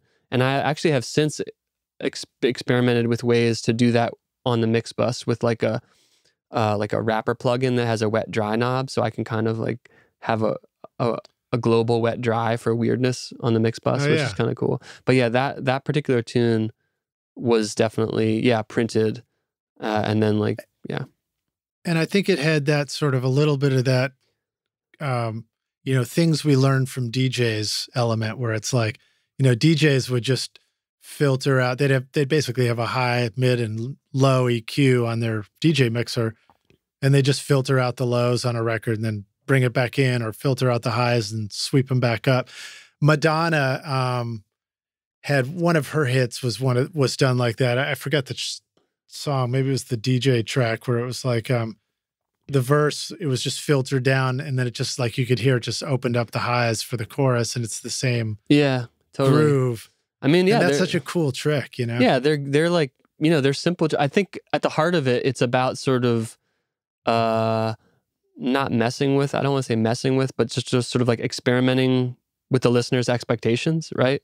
So you're sort of setting up one sort of scenario and get them, like we were talking about the benchmark before. It's like you set up a benchmark for the listener and then you change it as throughout the song, like as the song like kicks in. It's like, oh my gosh, like I thought I was in this one place, turns out I'm in another. And it's just like a way to kind of, experiment with their expectations or give them cues. It's like, I don't know, kind of guide them through a tune. Right. You have to sort of set up the expectations of the song for the listener, and then find a way to maybe just stick to those expectations or break the rules. Yeah, or mess with them, right? Like maybe the most interesting stuff is when like you're setting like the classic move, going to another really simple but effective move would be, a pullback right before a chorus hits, right? Like you played this entire verse and everybody's like beat 4, there's something happening. The and of 4, there's always something happening. But then on the bar before the chorus, everybody pauses on that 4 and then bam, the chorus, you know what I mean? Like you mess with the expectations that way. And and it makes that following thing that much cooler. Contrast. Yeah. Contrast is a powerful tool in music production. Definitely. Well, sometimes I think about bass that way. It's like what makes bass interesting is the moments where there's no bass. Yeah, totally. And that's kind of a cool thing you can do, like, subtle almost like sleight of hand mixing, right? Like you can pull back the bass a little bit in the lead up to your, say, for example, your chorus, and then give it a little bump right at the start of it. And then that'll feel like you won't necessarily perceive it like, oh, they're turning on the bass, but it's just a subtle sleight of hand that makes the impact even better when the chorus hits, that kind of thing. Do you feel like all the time that you've spent watching YouTube videos, trying out mix tricks, and tweaking version after version of your mixes has gotten you nowhere? Have you been looking for a simple, straightforward, step-by-step process for creating a pro mix that won't take years to learn? What if you could have a Grammy-winning mix engineer who understood all of your mixing struggles and could coach you through them? If you struggle with any of these questions, then the Ultimate Mixing Masterclass is just for you. Now you can discover the proven step-by-step mix system from Grammy-winning mixer Craig Alvin for consistently creating a pro-quality mix from your home studio that will sound amazing everywhere. Listen to this quote from one of our students, David. Quote, "Absolutely the most informative and helpful block of information and mentoring on the mixing process I've ever been a part of. That was like sitting behind a mix engineer for years, watching and picking up tips along the way, condensed into a 6 to 7 hour session." Close quote. Look, I'm so confident that the Ultimate Mixing Masterclass will take your mixes to the next level, that if you can't get a killer mix within 30 days, I'll give you a full refund, no questions asked. So if you're ready to take your mixes to Grammy-winning quality, then go to ultimatemixingmasterclass.com and start now by checking out the free preview of the Ultimate Snare Mixing Trick, and I'll save a seat for you at the front row table at the Grammys.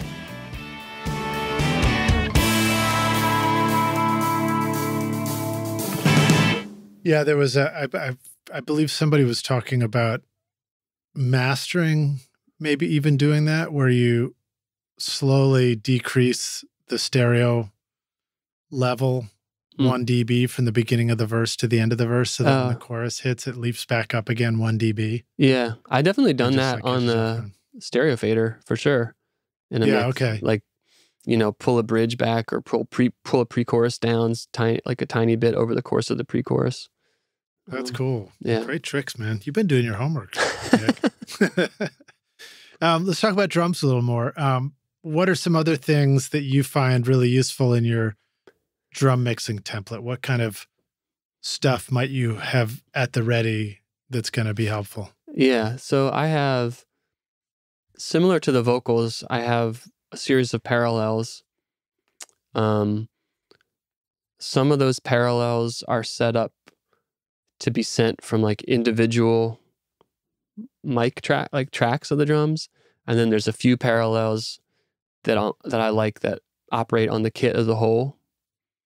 So there's sort of, my routing is built in like that. So I'll have those if it's meant, so all the drum mics and then the parallels that are meant to work on individual drum mics get fed into a drum sub. And then that drum sub feeds off into any sort of parallel that wants to work on the whole kit as a whole. Right. Okay. So you might have some stuff that's happening to the kick drum. You might have some stuff that's happening to the snare drum. Yeah. Like their own little collection of parallels as well. Yeah, totally. Like, like a classic kind of, you may want to just send the kick and snare to its own parallel to kind of give more impact to those elements. Whereas you don't necessarily want like the room mics sent to that impact thing. But then on the global sort of like full kit parallels, those are more kind of like tones or distortions or compression that I just have found that I like when the full kit is working on them, right? Like when the low end of the kick interacts with that type of parallel and like affects the whole drum kit as a whole. Like there's some effects that I like that, and then there's some where I want it pieced out, so they're in like, I route to them differently. Do you sometimes have the low end of the kick affect the entire mix, the whole song, or other instruments? Sometimes. I mean, like, I feel as though inherently I kind of do that the way it hits the SSL stereo bus compressor.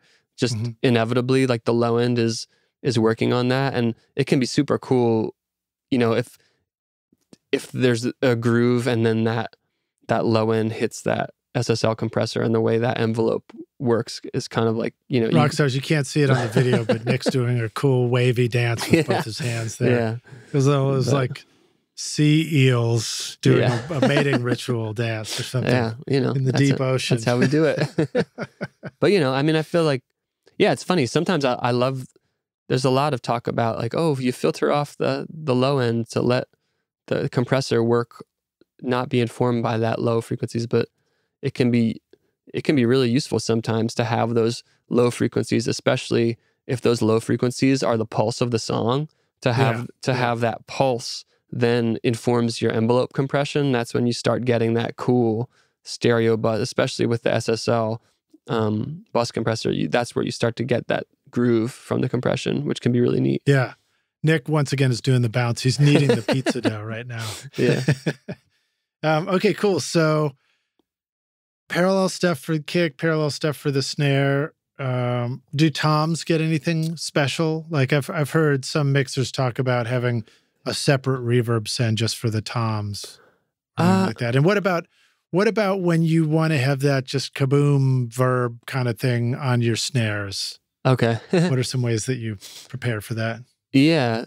So I think, yeah, if I want a kaboom thing, that might be a situation where I pull off to a separate track that feeds the effect, so that I can really tailor that track to feed the effect. Whereas and it won't. It's not like, you know, my normal drum mics are getting my cohesive drum sound, and then this special effect mic is for the, you know, like you say, like the kaboom snare or something like that, or a special tom thing. Yeah, I'll probably pull that out.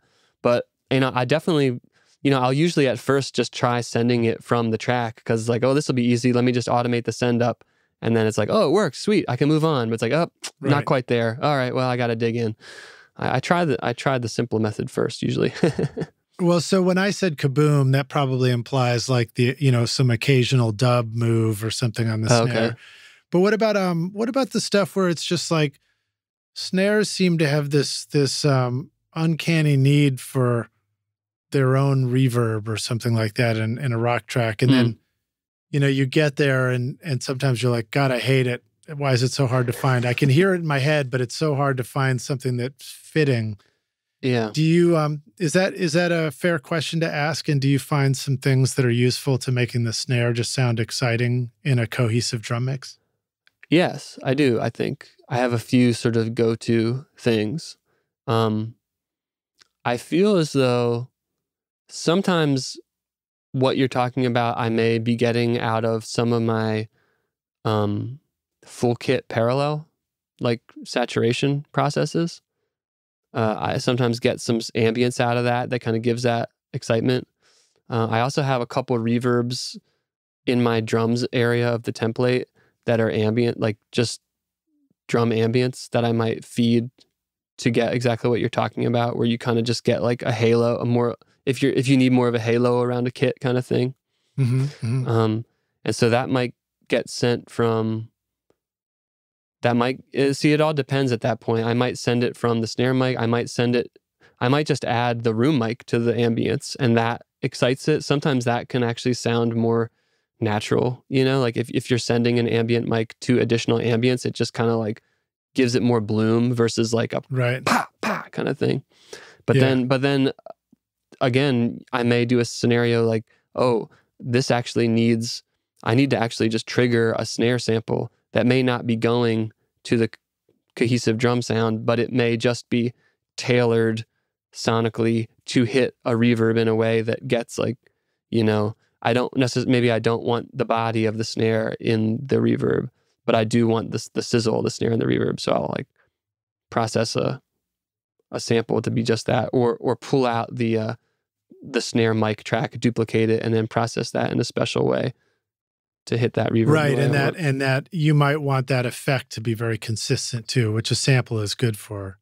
Like that's a good way to think of it maybe, is that samples give us consistency in sound if we're wishing we had more of that, and processing gives us more of a, you know, like if we're sending the real snare to a reverb, it'll change a little bit depending on what the snare is doing in those moments. Yeah, that's a good way to think about it. And then do you find that part of your drum mixing template will always have sort of like maybe slate trigger on a track ready and waiting if you need it kind of thing? I do have some triggers ready in the wings just in case. For a kick or in a snare, I have one that's kind of like a subby kick sample for like if I want, you know, more modern extension on the kick. Sometimes I find like I can go into your point about consistency. One thing I like about triggering for that sub extension on the kick is it is really consistent. So, you know, like going down through the rest of your mix and the way it hits the stereo bus, that low end will hit it consistently, which I find is kind of cool. So yeah, predictability on the low end of our mix is like, that's like the holy grail. Yeah, right. Mixing, right? So yeah, I do have that. I have another one for kick that is more set up for if I want knock and I can't get the knock I want out of the mics, I may feather in a knock kind of thing. And then I have two other snare trigger tracks that have different samples that just, I have different, like one is more like a crack kind of sound and one is a more poofy sound and with some top end. And I'll kind of, the way I kind of think about all those samples is more, if I can't get what I want out of the mics, I'll just feather in something from a sample to kind of like change the timbre of the drum. Do you feel like these choices of samples that we might want to include ultimately sort of have to come from our own trial and error? Like we try things and we're like, that did it on this song, and then it becomes part of the collection. Yeah. As opposed to this, you know, thinking that, you know, we're gonna discover, you know, the secret CLA snare trigger or whatever. I mean, you know, just to pick an obvious, you know, superstar name out of a hat. Do you feel like some of these things that you've arrived at came from what you learned from somebody in particular? Or do you feel like this is like, it really is just a process of like developing your own color palette and then just deciding these are the colors I want to use? It's more the latter. It's more coming from the colors that I like, or like the way I like to hear music tends to have these colors. So I'll have them ready in case I need them kind of thing. Yeah. So it's Oh, go ahead. Sorry. No, I was going to say, so yeah, like you said, there's a couple different, you know, I do use slate trigger and it has that, you know, you can load up a couple different samples in the different banks. So I have, you know, for my like knock kick, I may have 4 in there, and then I'll have most of them muted except the one that I usually use. And then if that doesn't work, I'll use it. Or if, for example, going back to your snare bloom question, sometimes that I'll just put a sample of a snare room mic happening, and I'll kind of like tune that, use the tune function to kind of like make it match the snare that's on there. And I may have like a couple, you know, 4 or 5 of those, and like, oh, which room matches this song, or like which pitch of the drum matches this song, that kind of thing. One of the things I'd point out about that's really handy too is the room sample that you're triggering can actually be too long for the song, but because Trigger has this envelope feature, you can shorten the decay and control the decay of that room. So that makes it really handy for sort of fitting it into a track too. Yeah, I love that envelope feature. That's like one of my favorite parts of that whole plugin, is just being able to, because I feel like the envelope of the drum can make it, you know, can really make it feel, can change the feel so much. You know what I mean? Like a shorter kick versus a bloomier kick, you know, and you need to, like, depending on the tempo of the song, you may need to to tweak that and, all that kind of stuff. This podcast is proud to present Recording Studio Rockstars Academy. Are you ready to take your recording, mixing, and mastering to the next level and make your best record ever? Then visit the Academy to find the course that's right for you. Want to record killer drums in your home studio? Then check out Rockstars of Drums to learn how to record, edit, and mix pro-sounding drums with a professional Nashville session drummer in a Grammy-winning studio. Or if you're ready to start mastering your own records at home, then check out Rockstars of Mastering, where I walk you through exactly how I master my own records using nothing but plugins. Plus, I take you into a world-class mastering studio, Sterling Sound, to meet with Ryan Smith and hear how he professionally mastered my record, Skadoosh, for release to streaming platforms. That's the music you hear on this podcast, Rockstars. And if mixing is your focus, then check out my free mixing course, Mix Master Bundle, where I show you how to mix using stock and free plugins and Pro Tools. Plus, you get a look at how I recorded everything in my studio and multi-track downloads for you to practice mixing and even upload to your website if you want. Are you ready to make your best record ever? Then go to recordingstudiorockstars.com/academy to get started now. Absolutely. And then again, Rockstars, go listen to Nick's discography because some of the records are just short, punchy as hell kicks and snares, and some of them are like big, wide open, full front head on the kick drum, blooming boom stuff. Nice. One of the records, Baseball Bat by the French Cassettes, that's got, I didn't write the songs, apologies. But no, I think Baseball Bat is the song on that one too. Great upright piano sound, great acoustic sound, and great vocals too. But one of the things that I noticed particularly on that, and then I was paying attention to it all across your record, is a great consistency to the bass instrument too. So I wondered if you also had any comments about how you mix bass. Does bass need sometimes a little bit more complex treatment like drums and vocals do to have that steadiness between? An example of things that would piss me off about bass would be I get a bass thinking I like where it's at, and then I listen to it later and I'm like, oh, this note sounds great in the mix, this note disappears, and then this note's too loud, kind of thing. Yeah, I mean, like you said before, the even low end is the holy grail, right? Yeah, bass is an interesting one.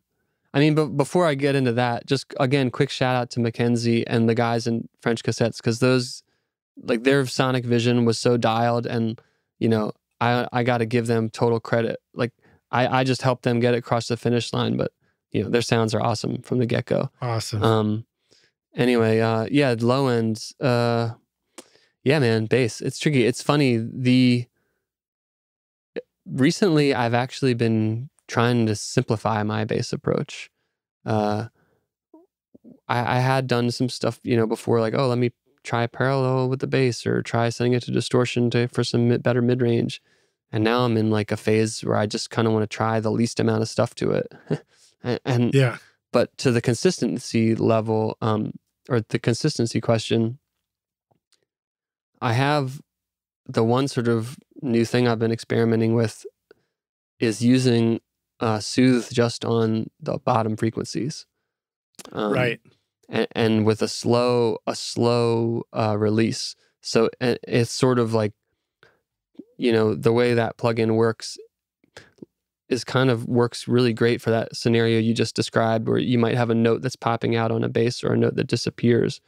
The notches that it can do on that plugin, when you specifically filter it down to just the low end and kind of working slow, and then using that depth control almost as like your, I don't know, I don't want to say makeup gain, but you can kind of use the depth control to how much you want to contain it, basically.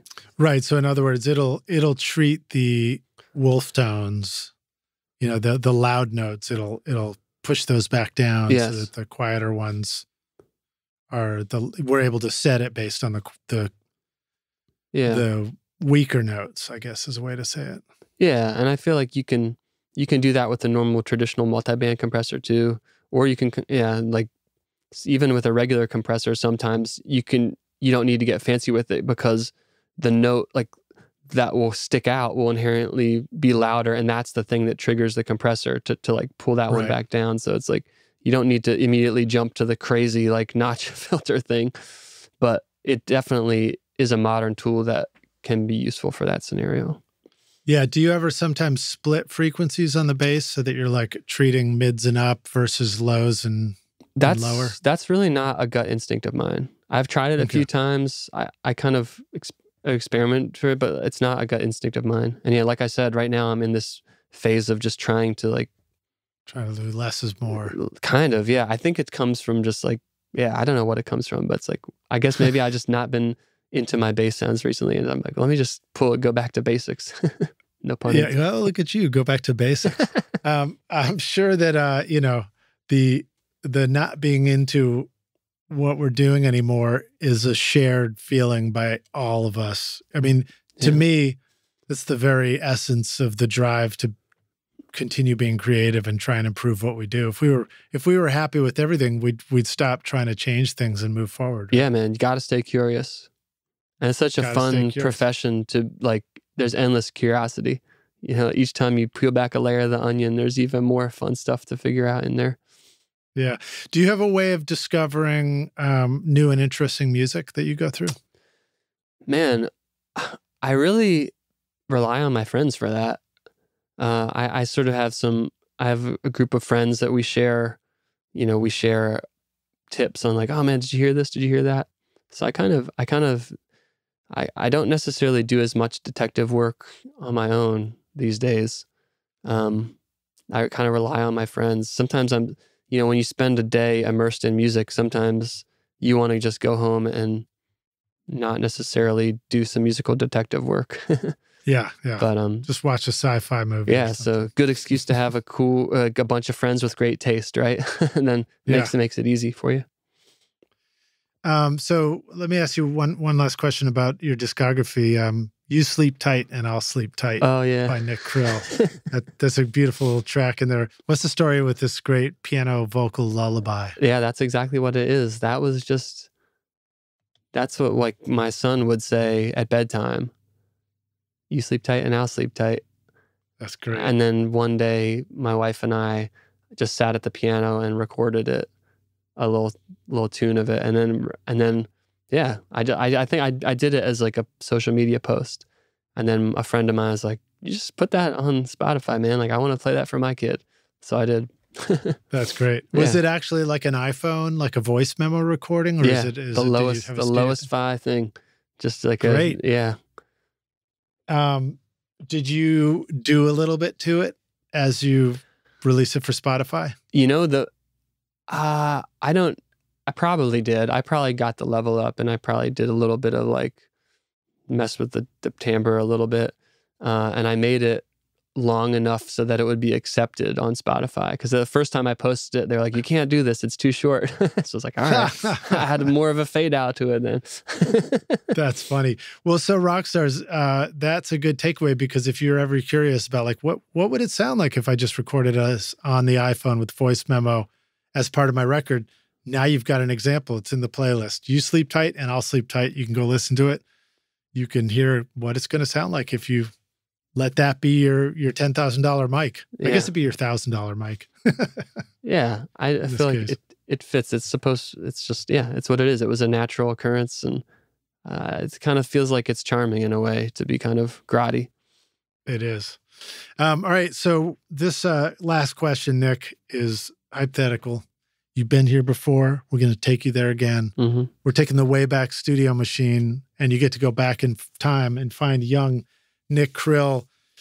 I don't know if you're finding Nick before he started the Spinto Band or at the tail end of the Spinto Band, but you're going to give yourself one bit of advice, and you say, here's the single most important thing you need to know to be a rock star of the studio yourself one day. What advice do you want to go back and give yourself? I would say to search out some mentors sooner than I did.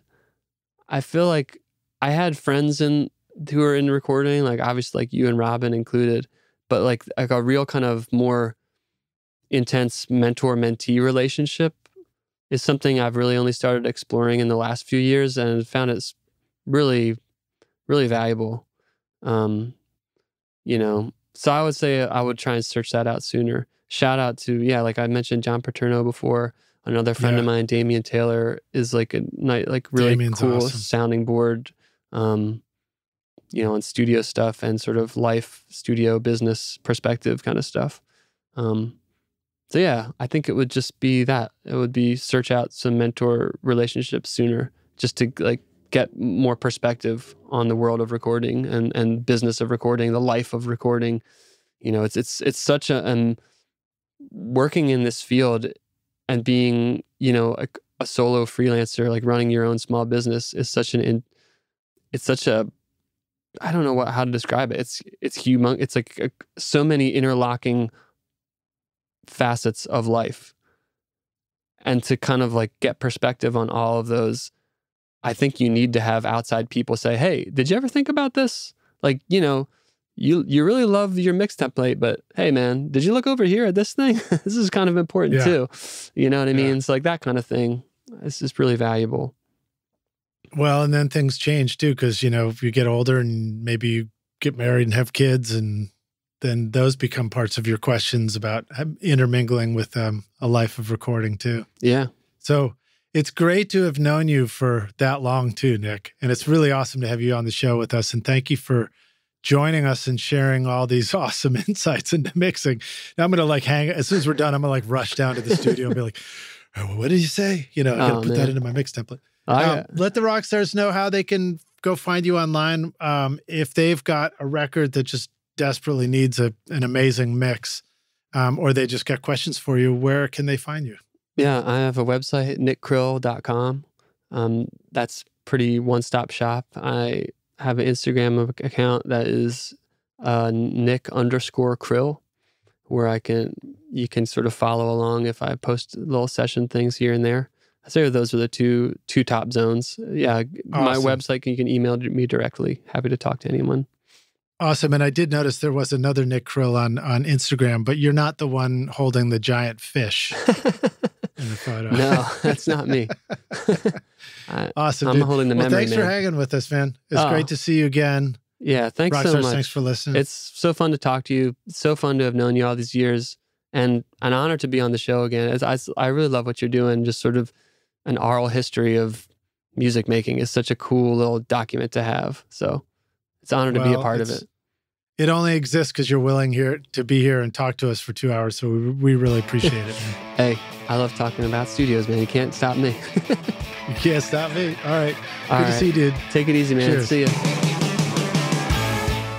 Thanks so much for listening to Recording Studio Rockstars. If you enjoyed the show and want to help make it better, then please share this episode with your friends on social media and leave a rating and review on iTunes to help the podcast reach more rock stars like yourself. You can click directly over to iTunes or go to rsrockstars.com/review for an easy explanation. And remember to hit the subscribe button to keep up with weekly episodes. And if you're ready to make your best record ever now, then head over to Recording Studio Rockstars Academy, where you can start with my free course at mixmasterbundle.com. Thanks so much for listening, and thanks for being a rock star. I'm Lid Shaw, and this is Recording Studio Rockstars. Now, go make great music. Recording Studio Rockstars would like to give a big thank you to our awesome sponsors who help make this episode possible: Grace Design, Atom Audio, Native Instruments, and Isotope. And remember, at isotope.com and nativeinstruments.com, use the coupon code ROCK10 for 10% off any plugin purchase. If you enjoyed Recording Studio Rockstars, please check out our sponsors using the links in our show notes, because it's a great way to help support this show. These are all things I highly recommend for your studio. They're going to help you make your best record ever. I would also like to thank our fantastic team here at Recording Studio Rockstars: Vlad Weselchenko, Braden Stremming, and Liz Hulitskaya. Thanks so much for listening, Rockstars, and we'll see you in the next episode. Cheers.